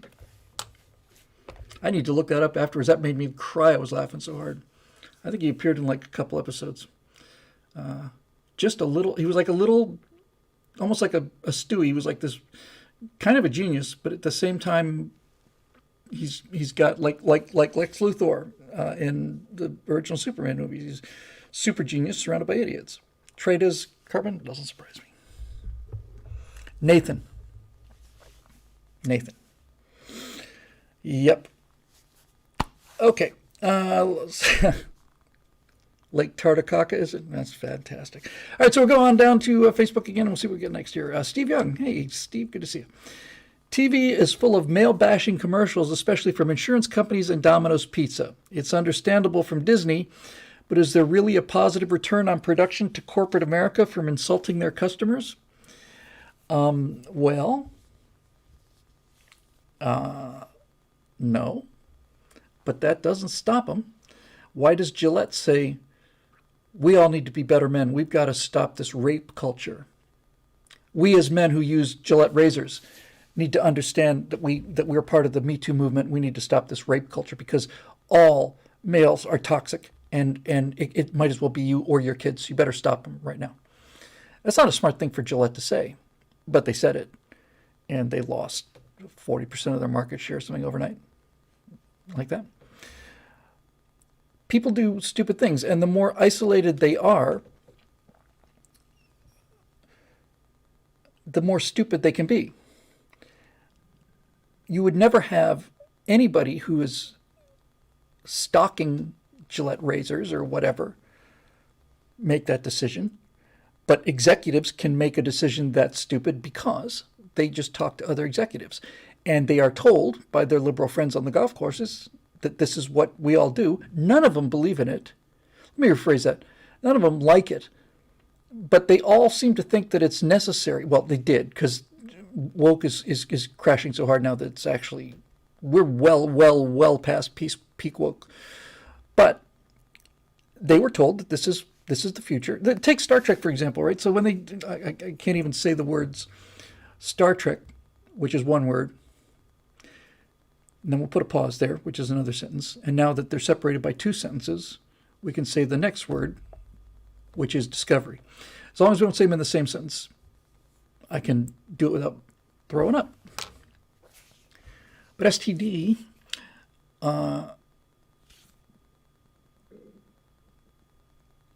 is nothing like Star Trek. It's the antithesis of Star Trek. It's dark, it's gloomy, it's female, it's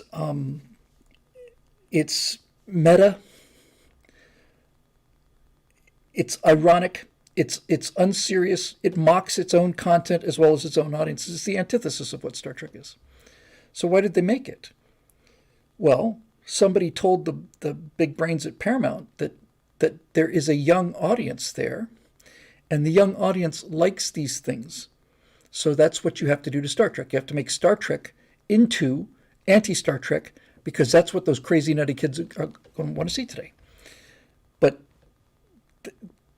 there's no binary. It's not like there's a switch between the people my age who like Star Trek and some 8-year-old kid who likes Star Trek. It's It's just plain stupid.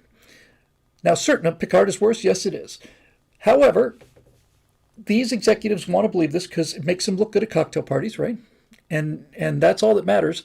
These people are making a ton of money. They make a ton of money whether the company does well or not well.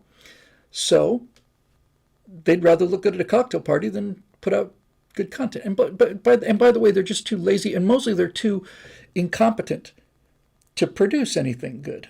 So we'll just take we'll take an existing title and we'll run with it. I posted Steve Green's Right Angle just last night. There's a show out now on Paramount Plus, I think, called Rise of the Pink Ladies. It's a Grease spinoff. 1954, 2-3 years before Rydell, before the actions in Greece. And you have your sort of binary, is it a boy, is it a girl, trans kind of thing, and you got girls kissing this kind of thing, and it's supposed to be 1954, and it's just plain garbage. And I also posted on there a reunion thing that John Travolta did with Olivia Newton-John. I was about 10 years old at the time. But he just comes up on stage and they just sing "You're the One That I Want." And they're having so much fun. And that's what I went off about. It's like, there is no fun for these people. These entire generation, 2 generations now, have been raised to be just mirthless attack bots. That's all they are. I must seek out injustice. Well, there is no injustice. Well, we'll find some, don't you worry, you know. Well, there's nobody being nailed to trees here, so I guess we'll have to say somebody said something mean to me, or maybe they didn't use my right pronoun, and we're going to use that at the same level of outrage as genuine injustice. So there they go. Sacred Order of Knightly Valor, where the super chat says the woke executive agenda is destroy the capitalist company from within and get rich doing it. Yes, they want. Look, you're talking about why would they put male bashing commercials on Domino's Pizza and all the rest of it? It's because there's no consequences for them. They are going to get their golden parachute. They don't care if they destroy the brand. They don't care, right? They want to look good at the cocktail parties now. They've got tons of money. They're never going to have to worry about that again. So what they want is they want to look good it's all the emperor's new clothes. They're all trying to virtue signal each other with the same virtue signal, and none of them really want it or believe it. I want to talk for a minute about meta, at least as I understand the term. Not the catastrophic failure that is Zuckerberg's wet dream of everybody living in the computer world just like he does. I want to talk about this idea of meta. And I see it everywhere. And what did I just recently see it in? Something that wasn't too awful, actually. Hang on.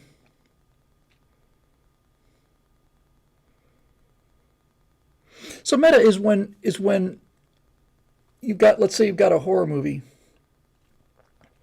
right? And it's supposed to be a serious horror movie. And you got the teenagers in the cabin, right? And the bad guys out there, and somebody throws an axe or something, right? And it hits this guy in the head and splits his head in 2 or something. And then somebody says, boy, I bet he didn't see that coming, right? That's meta. That's commenting on the material. That's the writer saying, I don't believe in the material. I don't believe in it. I'm too sophisticated to write an actual horror story. So what I'm going to do is I'm going to constantly have these little statements that don't make any sense, and I'm going to put them in there. And Discovery is a gold mine of these things. Like they're about to engage the warp drive, and one of them says, "Science is so cool." I've been a pilot for quite a while, and I've sat in a number of cockpits and I've listened to the radio, and I've never once heard pilots put the throttles forward and go, "Engineering is so cool." That's just plain meta. That's the writer speaking. That's the writer injecting the writer's own irony into the story. And they do it all the time. All the time. All the time. They're constantly nudging the audience, saying, we're too sophisticated to really believe this Star Trek stuff. I mean, this is for children, right? We're far too far too intelligent and advanced and morally superior to actually believe any of this stuff. So we'll just comment on it. This character will be me, and I'll pretend I'm going along, and then I'll say something like, "I'll be back. Thank you, you idiot."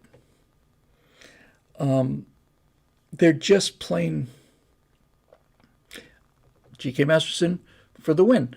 Deadpool is the only good meta. And the reason that Deadpool works is because the character takes it seriously.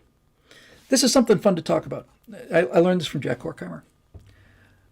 It wasn't about meta. It was about camp. We did a show called... We wanted to do a show, but well, it was before I got there, so I just saw it when it was rerun, and I practiced it at night. So Mariner 9 had gone to Mars and had gone into orbit around Mars, the first probe to orbit Mars, and got there, and there was a... Did it orbit Mars? I kind of think it did. Anyway, I know Mariner 9 got us the first really decent pictures of Mars up close.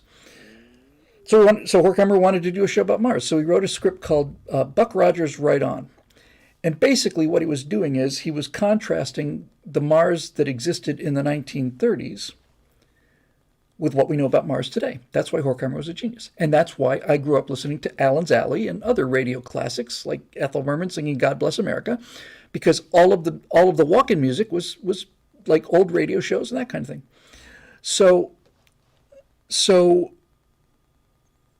Horkheimer said this back then. So the whole thing is it's all meta. Right? We got a guy reading from the strip, reading the actual words from the strip. And one of those words is, "Hang on, sister, it's death to drop." He's flying around in his little jetpack and Wilma Deering's holding on to him. Thank you very much for that. The Boomer Dude, first time chat. Mariner 9, first spacecraft to orbit another planet. All I remember about Mariner, the reason I was momentarily confused was because thing about Mariner 9 was when Mariner 9 went into orbit, there was a planet-wide dust storm. You couldn't see anything. It was just haze. And some guy said, well, since we're here, why don't we take a picture of Phobos? And that guy was Carl Sagan and got us the first picture of an asteroid. Okay, so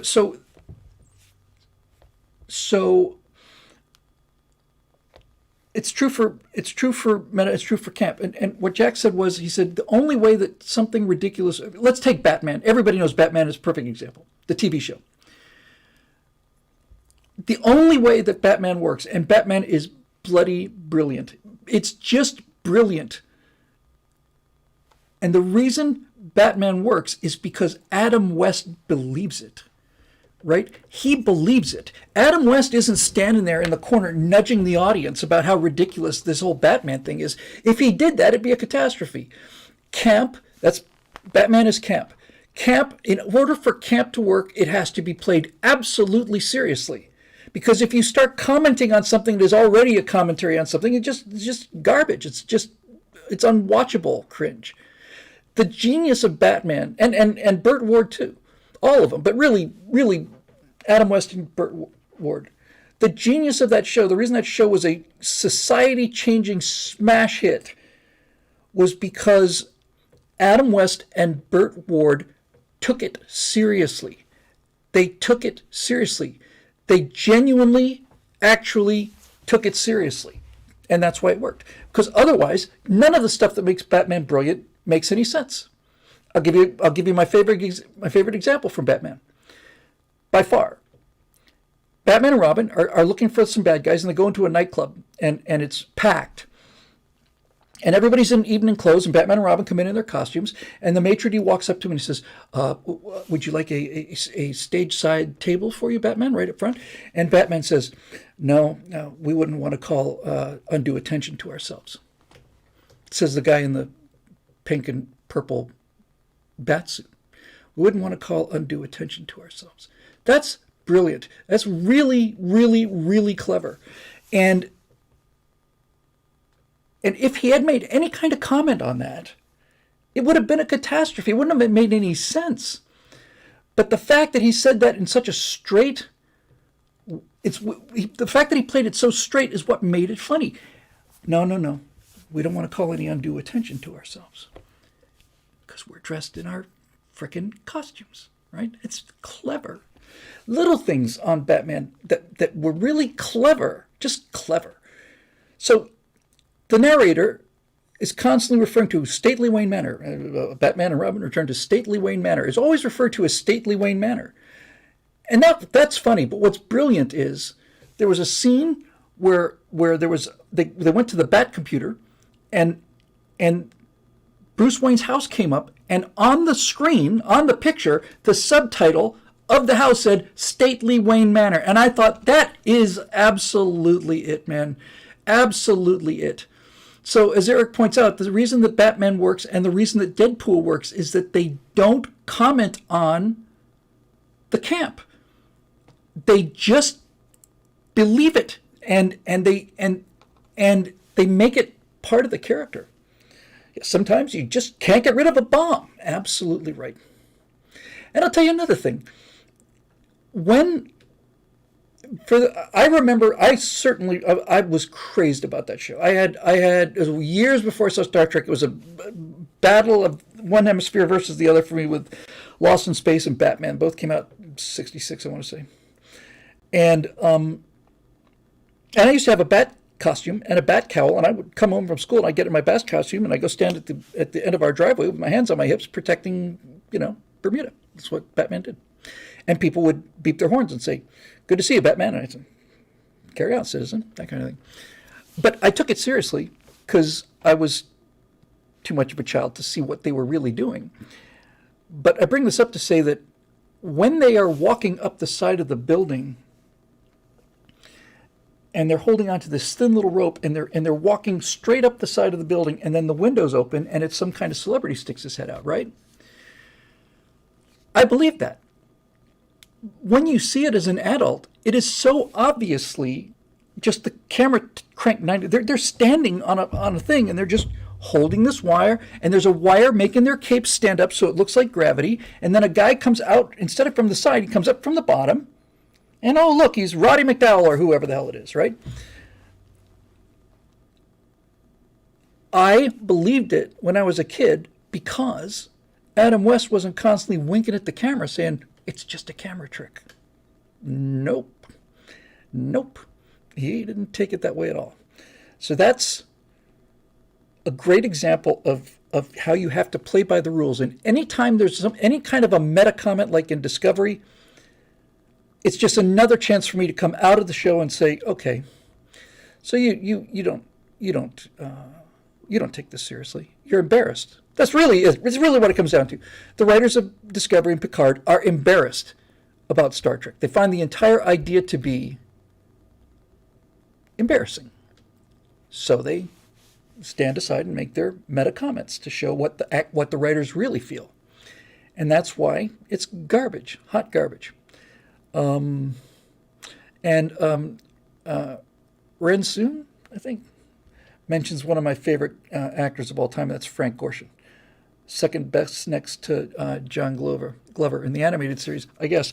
I didn't listen. I never saw the animated series, but Frank Gorshin's Riddler is so over the top, but he never ever breaks character I believed him. And Gorshin's TV Riddler was turned up to 12. Right? Now, as an interesting example of something, Astronerd says, like the J. Thomas story on the Lone Ranger. Exactly. This is kind of an interesting point. So Batman did camp and it worked. Deadpool does it and it worked. Some of the other examples we've mentioned worked. And one place where it didn't work, in my opinion, was Dr. Smith. Because I could see Jonathan Harris playing Dr. Smith. I could see Jonathan Harris wringing everything there was to wring out of Dr. Smith. Now, for those of you who are Lost in Space fans, the first season, black and white season, was actually pretty decent science fiction adventure. And Dr. Smith was a bad guy. And the story is very famous. Jonathan Harris, who's a character. Jonathan Harris's narcissism and vanity, and I have affection for Jonathan Harris. I don't want to be taken the wrong way. I hated Dr. Smith when I was a kid, and now I can kind of see where he was going with it. But the true story behind Dr. Smith being Dr. Smith is, oh, the pain, yes, exactly, Renzo. Oh, the pain, oh, my back, my delicate back. Jonathan Harris saw the script. He knew that he was going to be written out of the script pretty soon, that he was going to be good for 5 or 6 episodes of the first season, and then they were going to ditch him because it was a one-dimensional evil guy. If you look at him in the pilot, he's just a completely evil guy. And so out of sheer narcissistic survival instinct that an actor has, he basically started adding stuff to Dr. Smith to make him more interesting so that he wouldn't get canned. And I didn't know until a couple of years ago. I could never understand why Lost in Space, in my opinion, ruined itself because of the Dr. Smith, Will Robinson robot trio. I could never, because I hated him when I was a kid watching it. Hated him. I could never understand why they did it. And it turns out that the reason that the last 2 seasons of Lost in Space looked different than the first season of Lost in Space was because Batman was so successful. Batman was so crazy successful with the camp that Irwin Allen decided to add camp into Lost in Space. But those two things don't mix. Batman was camp, designed from the ground up to be camp. Lost in Space was designed to be a serious show. And you had serious actors playing serious roles. All of a sudden you got Guy Williams and June Lockhart, and they make one appearance and say one line. Be careful out there, Will. And that's all they have in the episode, right? I mean, Guy Williams in the first season, he's a tremendous protagonist. Really great here. And Don West, I love Don West. I thought Don West was the bomb. Yeah, this guy's he looks like a pilot, acts like a pilot, doesn't take any crap off of this lunatic, Dr. Smith. But there's something about Jonathan Harris's performance as Dr. Smith that was too much. And I could see him acting. We run, if you're watching this on the recording, in fact, if you're watching this anywhere other than Twitch, if you're watching it live on YouTube or if you're seeing it on YouTube, we run for the show as a walk-in on Twitch. We run a collection of the shows that I saw, the opening of the shows that I saw when I was a kid. And both versions of Lost in Space are on there. The first season and second season theme songs were one thing, and then they rewrote them for the third season. Third season says, we need to rebrand this thing, need to punch it up. So they went back to the original guy who wrote the first version of the theme song to punch up the second version. And they're both utterly fantastic. And that kid who wrote both of them was named Johnny Williams. John Williams, that guy. But in the little cameo window on the opening credits for the third season of Lost in Space, Jonathan Harris, it's like, settle down, settle down. I didn't believe him the way I believed Adam West. Maybe it has to do with the fact that Batman was a sympathetic character, and I mean, even as a small child, I was probably 7, I guess, when I first saw Lost in Space. I was thinking, why don't they just leave him here? Why don't you just throw him in the pit? He's tried to kill all of you 15 times this season. Why don't you just plain put a hole in his head? I don't know. Yeah, it might have been an accident there. I remember when I was talking about being hypnotized by pop culture during speaking events back in the day when I did a lot of them for Tea Party events. I would say that, you've been hypnotized, and I would ask people I'd say, finish the sentence, look up in the sky, it's a bird, it's a plane, and then I'd say, look up in the sky, and everybody else would say, it's a bird, it's a plane, it's a Superman. And I said, and then for kids that are older, you had Gilligan's Island, so just sit right back and you'll hear a tale of a fateful trip. And then the audience would say, that started from this tropic port aboard this tiny ship. And I said, By the way, the lesson of Gilligan's Island is you can get off the island in half an hour. All you have to do is kill Gilligan. That's all it takes, really, honestly.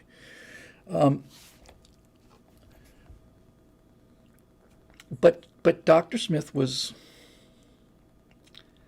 maybe he was just too queeny. Maybe it was that, you know. Maybe he was just too gay. Who he wasn't in real life, by the way, to my amazement. At least he was married. It doesn't mean he wasn't gay, and especially in those days. But it was too much. He shattered my willing suspension of disbelief in a way that I didn't for Adam West and Batman. So there we go. All right, we're going to move on here. I'm going to take some more questions. Caleb, I did not get your mail, but I'll be looking for it. Bruce Boxer. Hi, Bruce. We are in a magnetic reversal here on Earth right now. YouTube suspicious observers and the 12,000-year cycle. I don't quite get the YouTube suspicious observers, but I do get the 12,000-year cycle. So the Earth is protected by a magnetic field that keeps all of the ionized. Ionized means it's got among other things, means it's got a polarity. Something's ionized, magnets affect it. Yes, exactly right. He was too queer. He was too much. He looked like a queer and acted like a queer, and Bunny's married. Oh, God. Anyway, so the reason that we have a magnetic field around the Earth is because we have a spinning hunk of iron at the center of the Earth. The Earth's core is magnetic because the center of the Earth is pretty much pure iron, and it's in motion. It's just a giant rotating ball of iron. And this generates a magnetic field.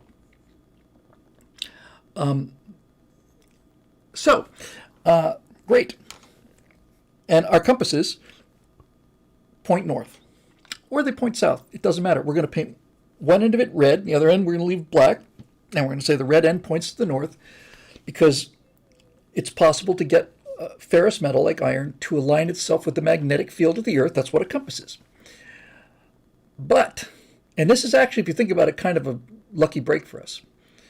Every 12,000 years or so, that rotating ball in the center of the Earth, it has a kind of a precession, kind of a gyroscopic effect. And then over a relatively brief period of time, it's centuries, I would think, but might be longer than that. That rotating magnetic ball at the center of the Earth essentially just flips over, keeps spinning, it just inverts itself. And that means that now compasses will point to the south. But before that happens, they won't point anywhere. So we are seeing strong indications that we are about to enter one of these magnetic reversal cycles. Strong indications. Suspicious Observers is a YouTube channel. Okay, so the way we know that this is almost certainly going to be what's happening is because the strength of the magnetic field is getting weaker. Let me rephrase that. It's becoming more diffuse. So certainly magnetic north is considerably weaker today than it was when I was a kid, and much weaker than it was 200-300 years ago.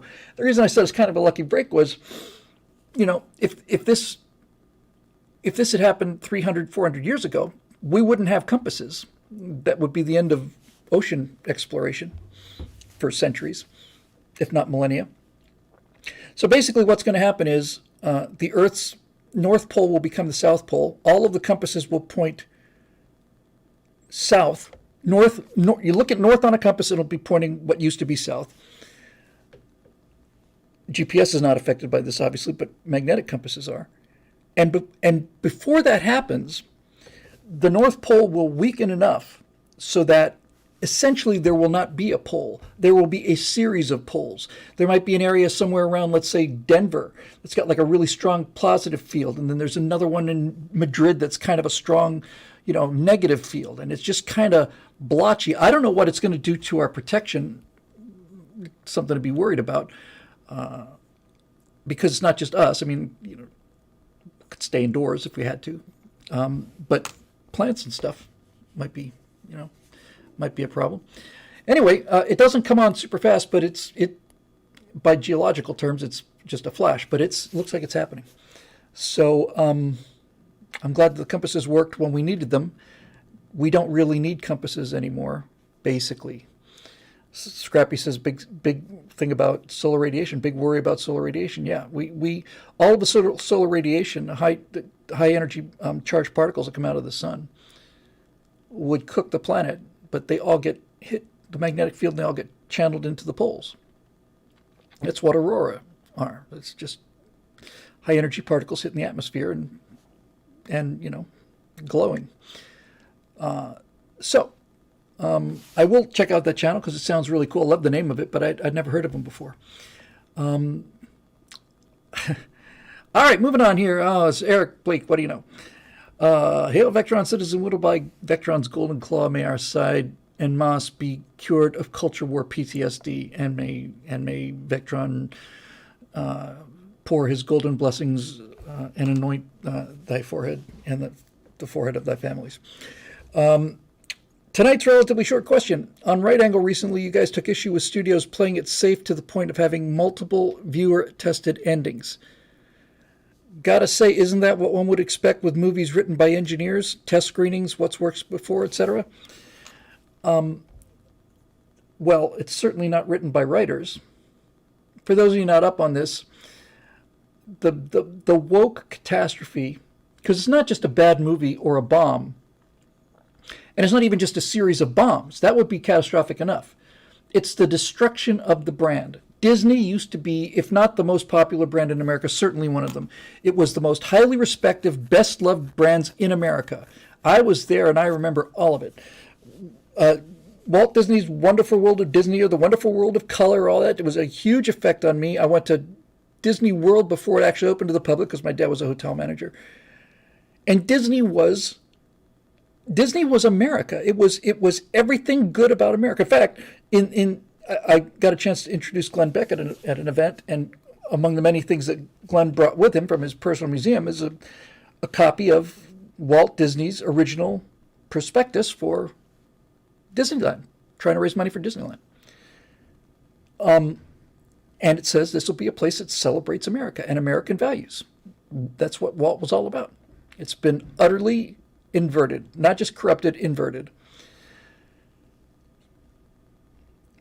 So they have not just made a series of bad movies. They've destroyed the Disney brand. They've destroyed the Star Wars brand. They've destroyed the Star Trek brand. They've destroyed the Ghostbusters brand. Made a somewhat of a recovery, but that 2014 movie is going to take a lot to bury. They're working on Grease now that I mentioned. They're doing a Grease prequel called Rise of the Pink Ladies, which will be about boss girls in 1954 and all the rest of it. And so they've destroyed all of these things. And what you end up with is you hire people. It's one thing to hire woke administrators and woke HR people. But when you hire woke writers, not only do you get, they've destroyed Marvel too, not only do you get bad drama because of the insertion of the lesson that you're going to have beaten into you, but also, Lord of the Rings, yeah, exactly.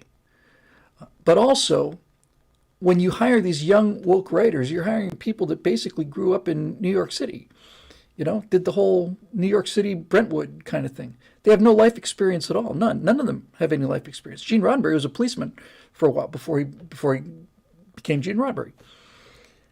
And so not only do they add woke garbage to it, Eric, they don't know how to write the stuff that's not woke garbage. They don't. Yeah, that's a great point there. Commander Carter says they're writers that live on Twitter. That's their entire experience. That's how you can have in Discovery the destruction of every single dilithium crystal in the galaxy because some freaky looking alien had a really traumatic experience and screamed real loud, and this emotional wave left this planet and destroyed all of the dilithium in the galaxy. That is the single laziest thing I have ever heard. It takes midichlorians and blows it into second place. I mean, it's 3 orders of magnitude past midichlorians. in terms of laziness. We need to do something to really shake up the universe. Really, like what? Well, let's say if we didn't have starships anymore. Great. How would we do that? Well, we got to get rid of dilithium. How about that? Okay. How do we do that? What scientific method do we use to get rid of this scientific structure called dilithium? Oh, we're gonna have a conniption fit. What? Yeah. We're gonna have the kind of conniption fit that radiates through the galaxy and destroys dilithium crystals. What effect does this conniption fit have on biology? You would think that kind of an emotional wave would take people out and burn them. No, not going to touch them. It's just going to touch this rarest, most dense, most important material in the universe. Okay. So that is a person who is not only a woke writer and not only a bad writer, they're a bad, woke, lazy writer. And in space, no one can hear you whine. I just love that. Yeah, and it's not, and that, by the way, everything about Discovery is antithetical not only to Star Trek, it's antithetical to actual progress, and it's antithetical to capitalism. I'll give you a great example. One of the reasons Star Trek became so important to me and everybody else, the millions of people, was because Roddenberry and the writers, really the writers, Roddenberry did an awful lot of the ground work on this. But basically, I've talked about this before. Dilithium crystal is a cool sounding name. Why? Because there is an element called lithium, and there are other elements that are dioxygen, di this or di that, right? It's a combination of two chemical terms to create something that doesn't exist but sounds like it does. Dilithium sounds perfectly. It's just a question of discovering it, right? It's like an isotope of lithium. Dilithium crystal. Okay. But he didn't just make it a magic crystal where we all just stand around, hold hands, and look at the crystal, then we go where we want to. No, this was just designed to funnel the matter-antimatter reaction that powered the warp drive that warped space so that the space behind the Enterprise was denser than the space in front of the Enterprise. And that's how the Enterprise could go faster than the speed of light, right? That's actual science. You have to know what you're doing to come up with a warp drive. So when they did Discovery, what did they do?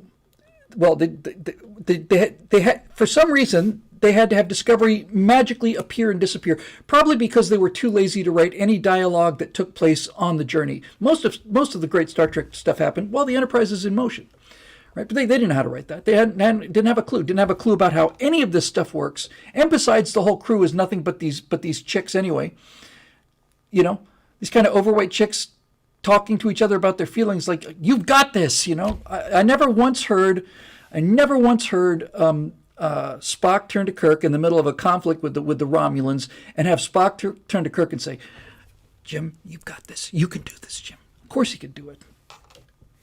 Actually, the only time I ever really had even a flash of not being like the perfect guy to work with on the Cold War series was when I was having trouble. I was hitting the same line on the teleprompter, and I kept tripping over the same line, and I must have flubbed it 7-8 times in a row. And she's like, all right, let's do it again. Just something about the wording just tripped me up. And the makeup person says, come on, Bill, you got this. I know I've got it. Thank you. I don't need to be told I've got it. I know I've got it. I don't need somebody patting me on the back for this. Thank you, but no. But they can't write that. So they had to have the Enterprise, they had to have Discovery move instantaneously. And in order to do that, they decided to invent the spore drive. Really? How does that work? Well, I'll tell you. Real fast from Deef, it's a super chat, says, I call the wokeists, as in locusts. They destroy everything they touch. That's rather good. So you've got this, you've got the spore drive. Well, how does this work? Well, does it use science? Is it like dilithium? No, it's not science. So what really drives it? Mostly emotion. Really? Yeah. You put a guy in there and he connects to these spores, see? And then based on his emotional state, not on his level of education, not on his level of intellect, not on engineering, not on stuff that they don't understand, that they don't have to write, it's just the thing that they do know how to write, which is just emotion.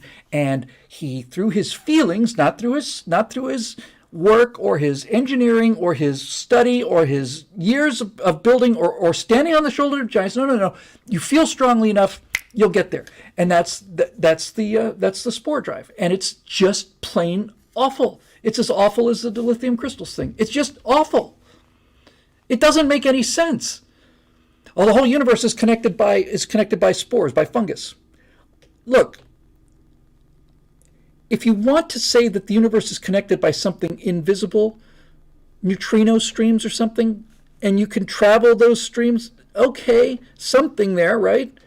Something. It's a bit like gravitational manifolds. But these people have no idea what these things mean. They don't know what neutrinos are. They don't know what manifolds are. They don't know any of this stuff. They just wanted, oh, okay, spore drive. Yeah, it's a fungus. Well, how does that help you? Well, the fungus connects everything to everything. Fungus is its own kingdom. It's not animal or vegetable or mineral. Funguses are unique, but funguses cannot exist in a vacuum. They sure shit can't spread from one planet to another. What the hell are you? What are you? You could have done quantum entanglement. There's any number of things you could have done if you knew anything about science, but they don't. So they just got something lazy and chucked it in there. And Kurtzman nods and does his little beta male thing and says, "Oh, it sounds great." But the main reason that they picked this method of travel was they specifically wanted to get away from that white male supremacist mansplaining engineering. They wanted to get engineering out of Star Trek. And Jimmy Doohan, who played Scotty, said that the most powerful thing that ever happened to him in his life ever was that the number of people that came up to him and said, I became an engineer because of you, Mr. Doohan. Hundreds of people, hundreds, said that to him, right? So but men go into engineering and women don't. So it can't be about engineering because the show is designed to destroy everything about Star Trek. By the way, have you noticed that on Discovery, it's a real simple thing, but it's real obvious. Have you noticed that the Starfleet Vector, that one, kind of pointy looking, right? Cool. The design on that is perfect, by the way. Perfect. That arc, the way those arcs are perfect. That's geometrically perfect. Well, guess what? On Discovery, they've changed the Starfleet logo. It's no longer pointy. Now it's round. Now it's a nice round oval. It's a nice round oval, and it doesn't have any sharp edges on it, and it's much, much, much more female and much softer and much, much less interesting. Can't really even tell what it is. It's just a giant oval cupcake sitting on your uniform there that doesn't mean anything, doesn't identify as anything. That shape is utterly unique. Lord Bio says, I became a scientist in part because of watching Spock and Data. Yes, exactly. Precisely, yes. Precisely. It inspired people. Well, they know that women aren't going into STEM because most women aren't interested in things. They're interested in people. That's why most nurses, 90% of nurses are women, and 90% of engineers are men. I'm not saying you can't be an engineer if you're a woman or shouldn't be. I'm just saying that's how it breaks out. So, can't have that. We have to re-engineer society. So if we can't get women into STEM, then we'll get the STEM out of Star Trek. We'll just make it an emotional thing. Who controls it? A guy. What's special about him? I actually don't know. I've never seen an episode. I've never seen 5 minutes of an episode. But I do know he's gay.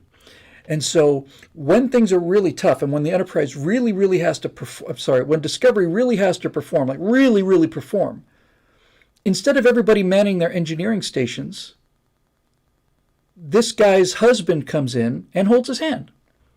And that's what allows them to go farther than ever because of the emotional shock that this guy's dealing with as he propels this ship through the universe through his emotions. And thank God he's got his husband there to steady his nerves and to calm him down and all the rest of it. It's just freaking absurd. It's absurd. And no one would watch it. No one would buy it. Nobody is watching it anyway. But they had to put Star Trek on it because they can't write their own stuff, right? This is, I've talked about this many times, but honestly, this Mikey Spock thing, right, as the future ruler of the Earth says, as Doomcock calls her, Mikey Spock, right, the lead character, Space Jesus, she's retconned to be Spock's half-sister or stepsister, right? Never heard of her before, but she grew up with Spock. Thank God she was there to keep Spock on the straight and narrow and to advise him about, science things because she's the smartest person in the world. She's Space Jesus, right? Why did they do that? They did it because they're so lazy.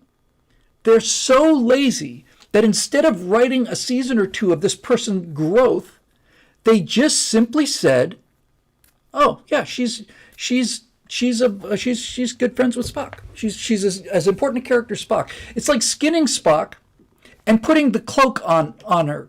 It's like it puts its lotion on his skin or else it gets the hose again. That's what it is. It's wearing a skin suit. This character in Discovery is wearing the skin suit of a beloved character, and these idiots think that, well, then if we love Spock and she's Spock's sister, so we'll love her automatically.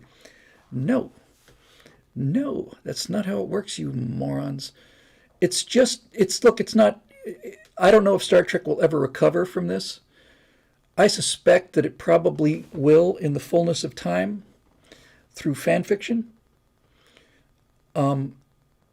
But whether it does or doesn't, it is everything that this generation is: dark, cynical, the antithesis of what Star Trek was. Star Trek was optimistic. It was the future that worked. It was hope. All these people, different races and different colors on the bridge. No one's making a damn thing because it doesn't matter. It doesn't matter. That's what Star Trek did. That's what Star Trek was so revolutionary. First interracial kiss on television was Captain Kirk kissing Uhura. So I just sometimes run up against a wall of like, there's no more, I got no more outrage in me on this.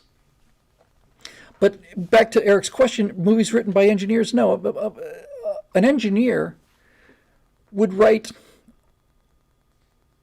a workmanship-like story. It would be probably have a relatively interesting plot. The characters would be very one-dimensional. The dialogue would be appalling. These people are not engineers, and they're not writers either. They're not artists, and they're not engineers. They're just plain crybabies. They're just plain whiny crybabies.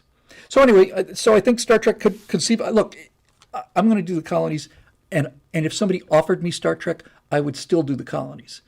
But if somebody offered me Star Trek, like, Bill, it's Star Trek is yours, whatever you want to do, I get that thing back on the rails. First thing I would do is invent some kind of time warp to make this whole thing into, it's like, my first episode would be like the ending of the Newhart show where Bob Newhart wakes up and he's no longer running this inn in Vermont. He's back in bed with his wife in Chicago. Just, it's fan fiction, goodbye, gone. And then we'd start from scratch. When I say scratch, that's not what I meant. We'd start from the foundation. We'd start from the original series. The only problem I would have, if somebody gave me Star Trek, the only problem I would have would be if somebody said, "Hey, Bill, we want you to do what we gave to Jar Jar Abrams, and we're going to give you the whole thing." Obviously, Nimoy is dead, and so is McCoy, and so is DeForest Kelley, who I met and was a wonderful, nicest man in the world. DeForest Kelley and Mr. Green Jeans, two of the finest people I ever got a chance to encounter. So if you got a chance to do them all again, okay, I would do all of that. I'd keep everybody the same race, same sex. I wouldn't change anything because that's what worked and that's what people loved. My only problem if somebody gave me Star Trek would be how would I deal with the instrumentation? And to some degree the exterior of the Enterprise, but mostly the interior. It is,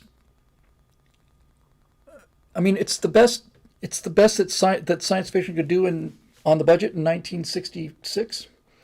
And those little gumdrop lights are really cool, but when it's time to steer the Enterprise, Sulu pushes a button. He shouldn't have a joystick. That throttle that they have in the Kelvin timeline is like, so you're going to push this thing and this thing controls the speed of the Enterprise, right? Uh-huh. Okay, so this would be 0, right? Yep. And this would be warp 8, right? Yep. And how are you going to get to warp factor 5? How are you going to know where that is? Are there indents? No, I'm just going to... it's these little things, right? The only part about the Star Trek bridge that I think actually, in a strange way, kind of holds up is that giant dial between the the helmsman and the navigator station, which they hardly ever use, but that giant kind of navigation dial. And by the way, looking at the old series, the one thing that stands out to me now the most in the original series is how small the screen is, right? It's like that screen was a flat screen TV. Let's take, I've never thought about this before, but let's just go back for a little bit. 1966, you're sitting there watching Star Trek. Captain Kirk is sitting in the ultimate lazy boy, and he is watching a flat screen TV. And it's a decent, it's probably the size of this monitor. It's probably about a 60-inch maybe. But it's just tiny. It's just, this is it. Everybody in the room is looking at this little thing, So that would be the only problem I would have.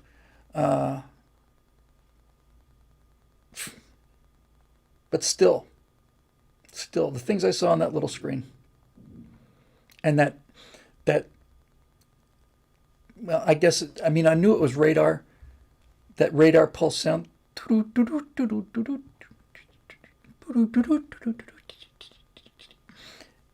Fantastic.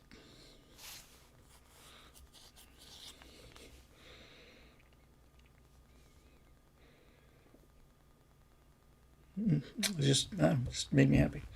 It made me happy. It made a lot of people happy. It was hopeful, and it was optimistic and upbeat. People want to come out of a theater or a TV show feeling better than they did when they went in, no matter what they tell you, no matter what they think, no matter how withered and atrophied their souls and personalities are. People want to feel good about entertainment, and they don't feel good about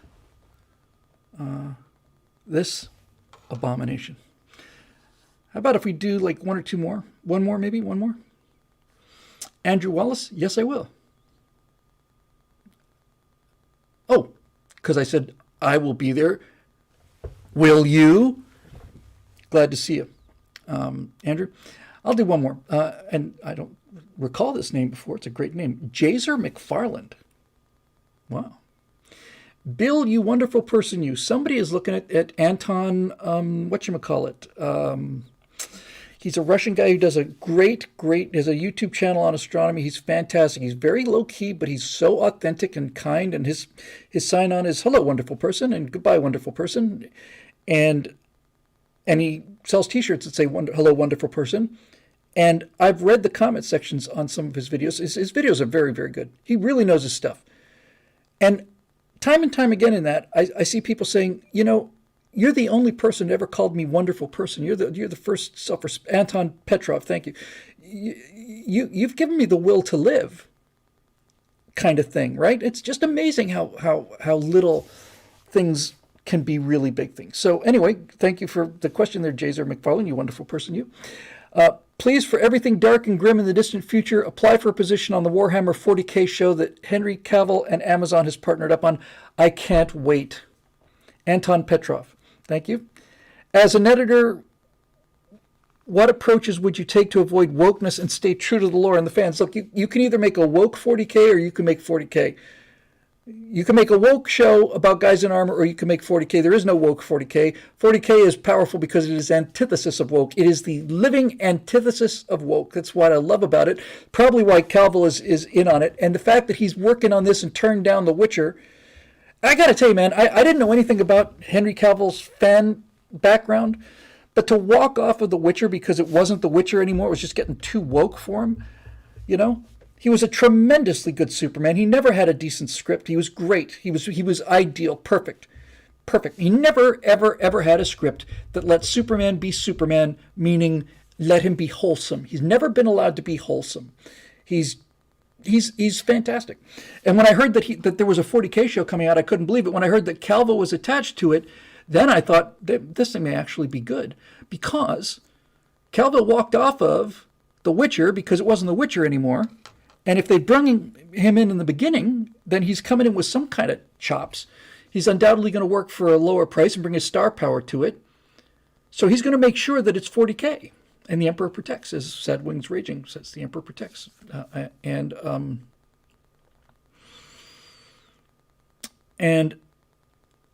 so as an editor, what would I do to avoid wokeness and stay true to the lore and the fans? As a writer, what stories best represent the Warhammer world and which ones would you pick? Let's say you get 2 seasons with 8 episodes each, and if they were successful, you get 2 more. Okay, that's a great question. It's a great question to end on. It's a great question. Thank you. First of all,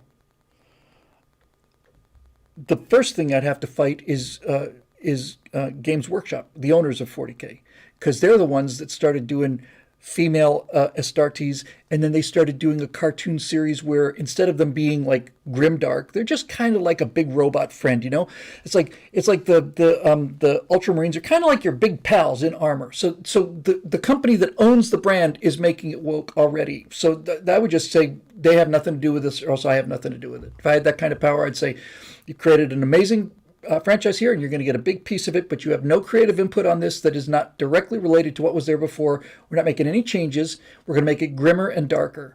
There is a number of fan films on YouTube. There's a great 5-part one called Astartes, but there's one that's really, really good, and it takes place on board the ship, and they're going through the oh my god, how can I remember this?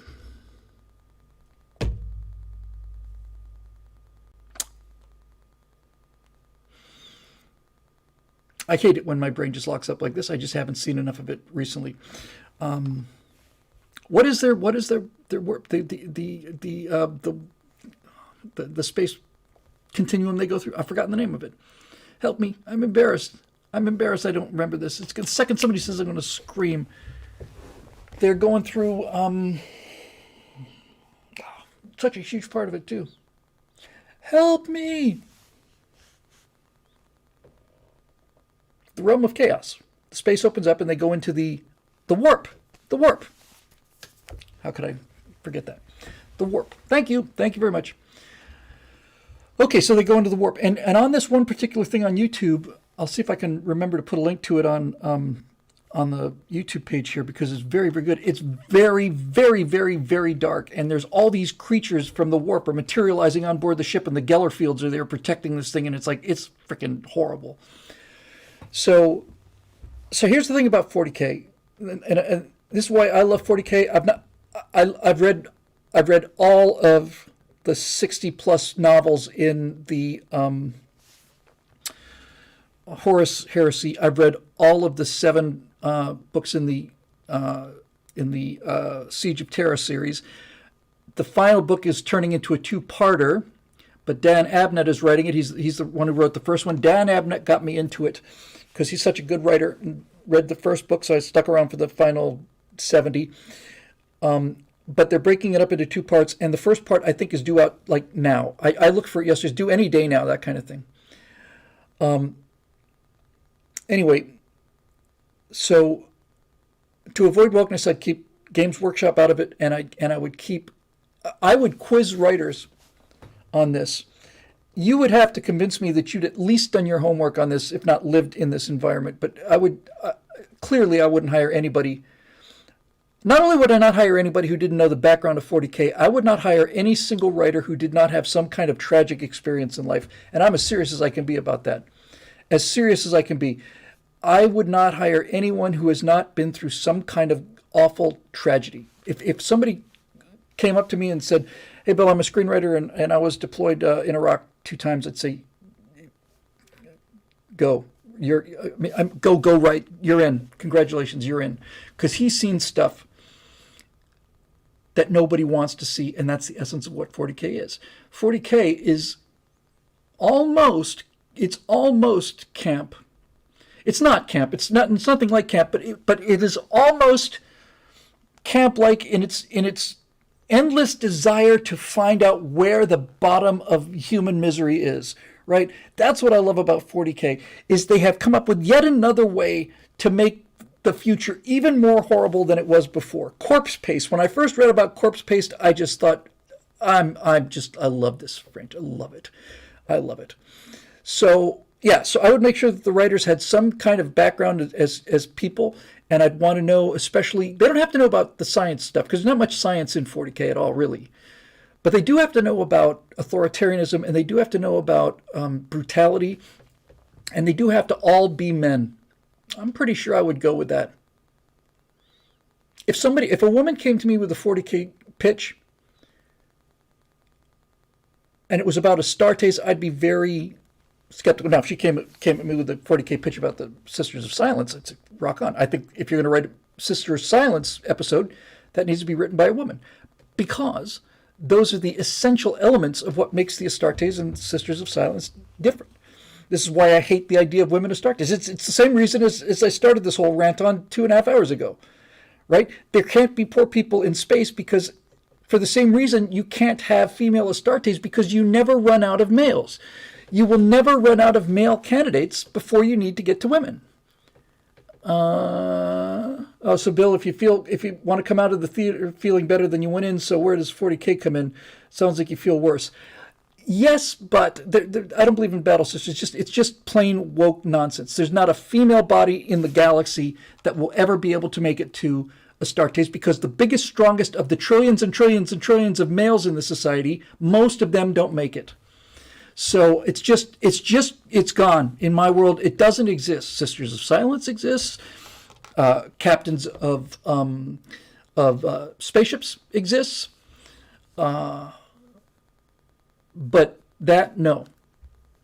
And by the way, the genius, so for those of you not up on it, so Astartes are the giant superhuman space marines. They're genetically engineered super warriors. And as usual, the women said, well, we want to be part of that. Well, you can't be part of that. It's a men's club. You can't be part of this. Well, we want to. And they made enough noise to finally say, so now you're in the club. Congratulations. Now we have smaller Astartes, smaller, weaker Astartes.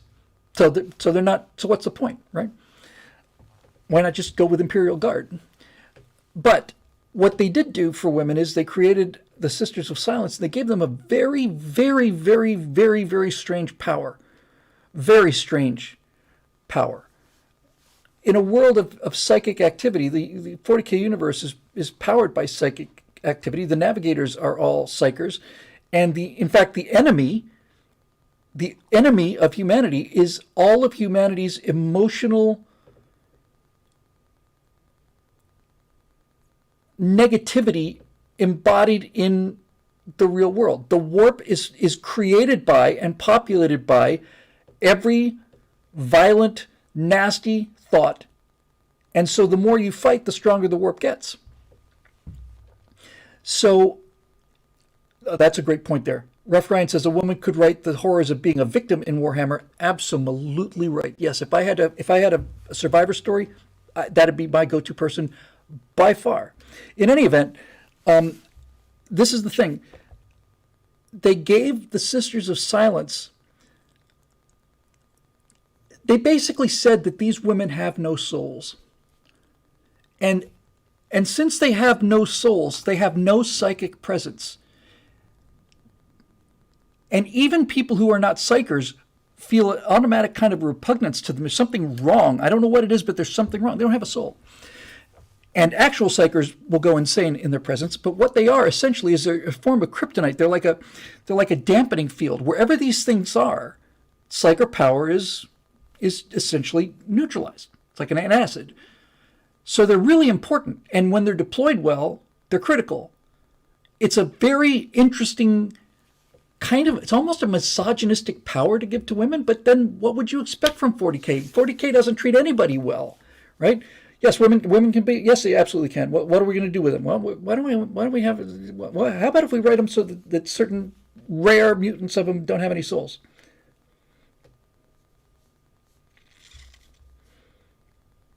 Do it. Now,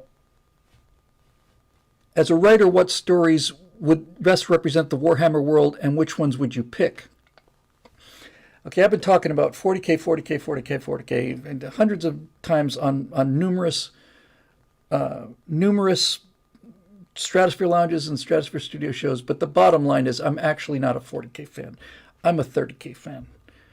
I would tell the 30K story. I got into 40K by the 30K story, and when that enormous, there's certainly the most epic story ever is the Horus Heresy. And when that was over, it's not over yet, but we know what happens because 40K is present, and what happened 10,000 years ago, is what's interesting. So in 40K, you've got a world where all of these things that happened 10,000 years ago have had tremendous repercussions. And so we've broken the Astartes up into thousands of little chapters instead of legions, which were 12 legions, right? Sorry, 18 legions. And we basically diffused all this stuff out. But to me, by far, I don't know how I would, if I was given 40K, I would say we're telling the Horus Heresy story, or else there's no point in doing anything. There's just no point in it, right? The Horus Heresy is the most 75 novels. I read them all. Some of them were just astonishingly good, and some of them were just plain filler, but I read every single word of every single one of them. 75 novels. I'm not aware of anything. Lord of the Rings doesn't even come close to that in terms of granularity, right? Detail. So I would tell the story of 30K. So basically 10,000 years before the present is when all of this stuff started. You've got the emperor, the god emperor of mankind. And I first saw that when I was just getting into 30K. Oh, you've got an emperor. Great. That's fresh. That's original. Yeah. A star-spanning human civilization that's an empire with an emperor. That's fresh. And then I find out he's the corpse emperor. He's essentially dead. You have to kill 1,000 psychers a day to maintain his life force. He's a living corpse. What now? Yeah, he burned. He was mortally wounded 10,000 years ago, and he's now just a corpse, slowly dying. You have to kill 10,000. You have to kill 1,000 people a day just to keep this guy alive. That's kind of different. What's his name? His name is the Emperor. Okay, but what's his real name? His name is the Emperor. He's the Emperor of mankind. He's always been the Emperor of mankind. Before anybody knew him, before he even appeared in history, he was the Emperor of mankind. He's the ultimate psycher, ultimate human psycher. That's a little different. So it's not like he's not succeeded by, oh, come on, Bill. Come on, you can do it. Strephon. He's not emperor, so he's not Strephon the first. He's Strephon the second. No. He's there's one guy, and he creates in a laboratory 20 different strains of soldiers from his own DNA, and he purposely makes each one of these 20 strains slightly different in terms of their characteristics. Some of them are just gung-ho, chew through the cement with their teeth thing. Other guys are other legions are very, very secretive, very quiet, and they're all kind of espionage and so on. I'm talking to you, Alpha Legion. And then what he did was he made like an avatar of each one of these 20 different strains of super soldiers. They were the genetic, actually he made them first. They're called the Primarchs. He made 20 sons. Each one of them had slightly different characteristics. All of them were super brilliant, super strong, all of this other stuff. But they all had different personality types. And then from these 20 Primarchs, he took their genetics and made legions out of them. You take humans, strong humans, you inject them full of all this stuff, you put all these organs into them, you do all this surgery and stuff, and most of them die, but those that don't become these super warriors called Astartes. But the Astartes are still just pale shadows of the Primarchs, because there's only 20 Primarchs, and they're hundreds of thousands, not millions of Astartes. Okay, now you've got the Primarchs, and that to me is the absolutely the most brilliant thing ever. The Primarchs, and forget even the Primarchs, right? I could tell with my current level of understanding, I'm not a longtime fan, I'm not a particularly deep fan, I'm a 30K fan. I could probably tell a story without the Primarchs, but I couldn't tell a story without the legions. In the current universe of 40K, like I said, there's thousands of chapters because the legions became so powerful that they destroyed human civilization. They civil war against each other. But the legions are what makes 40K interesting to me, right? I don't know anything about any of these modern chapters, but I do know the legions. Now, as an interesting experiment here, where I'm about to embarrass myself, but we'll all just play along. It's been a while. Who's my favorite Primarch? I'm embarrassed to tell you who my favorite Primarch is, because my favorite Primarch it's like, my favorite Primarch is like me being a New York Yankees fan, right? It's like, oh, you're a Yankees fan? Fantastic. Well, that's rare, right? They win all the time, right? No. But I am. My favorite Primarch is Roboute Guilliman. Because I am lawful good. That's my personal orientation, lawful good. And he is the force of lawful good. So I'm an Ultramarines guy. So I wanted to, just for the fun of it, even though it's going to be some dead air, it's late in the show, and most of the people who've got things to do with their lives have already left, so we're going to just play with this for a second. I'm trying to see if I can remember the legions. Now, I'm not going to try to get them by the number, because I used to be able to do that. If I can just get the names, you would say, well, how many legions are there? There's 18. Yeah, but you said there were 20 Primarchs. Yes, there were. But 2 of them, the 2nd and 11th, right? Primarchs, I think, disappeared. And what happened to the legions? We don't know. Something awful. So they're kind of holding this on. And Dorn is my second favorite. I'm very, very, very close to being Dorn in the Imperial Fist. Dorn is definitely my second favorite. So each one of these Primarchs has different characteristics, and their legions have those same characteristics. And so people who come into the fandom in the 30K universe find themselves attracted to the legion that best represents their kind of emotional core. The Alpha Legion is extraordinarily secretive.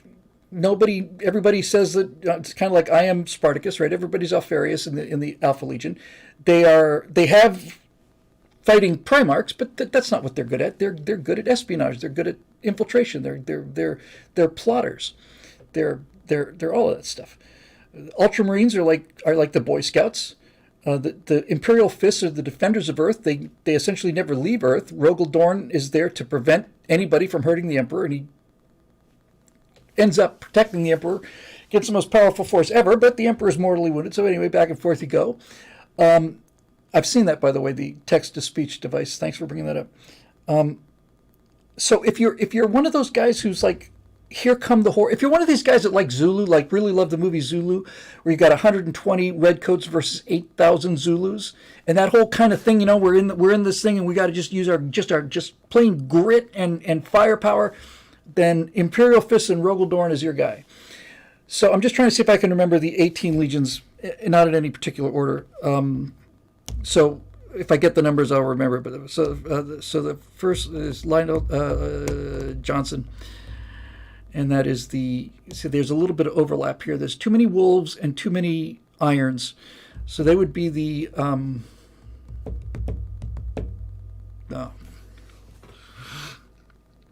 the Dark Angels, I think. That's one.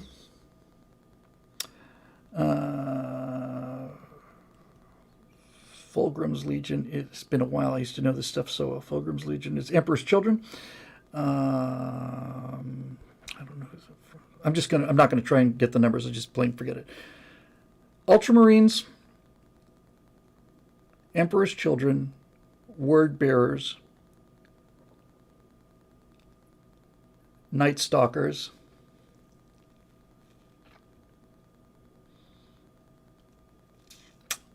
I'm remembering the Primarch's name. Salamanders. What are the Corvus's Legion? The Ravens?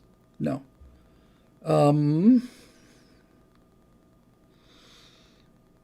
Space Wolves. Sorry. I'm embarrassing myself now.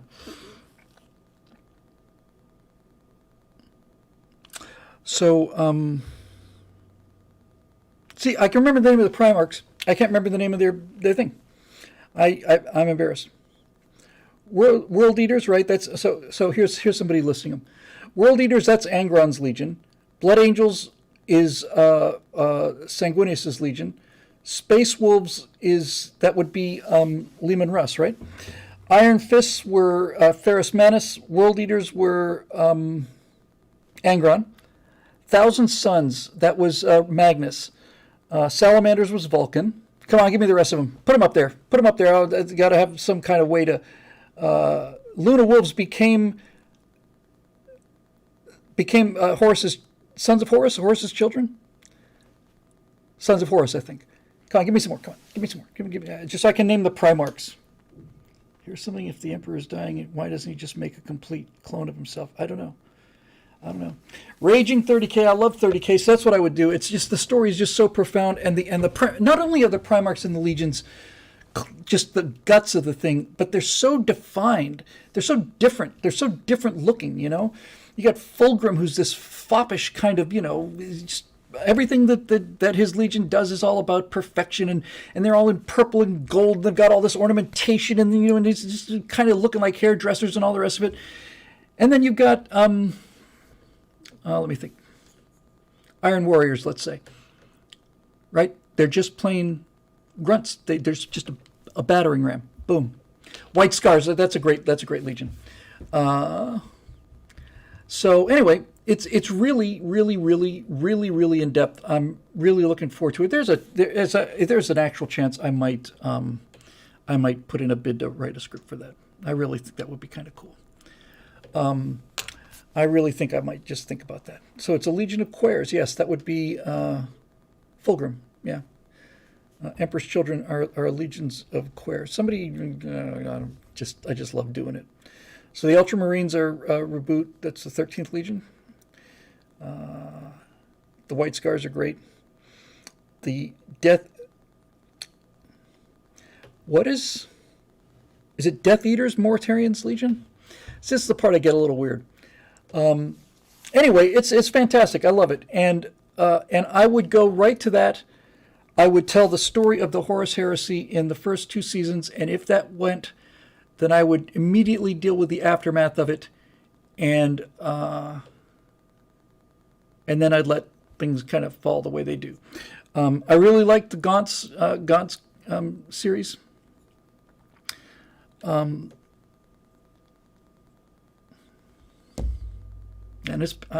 my brain's really getting cooked now.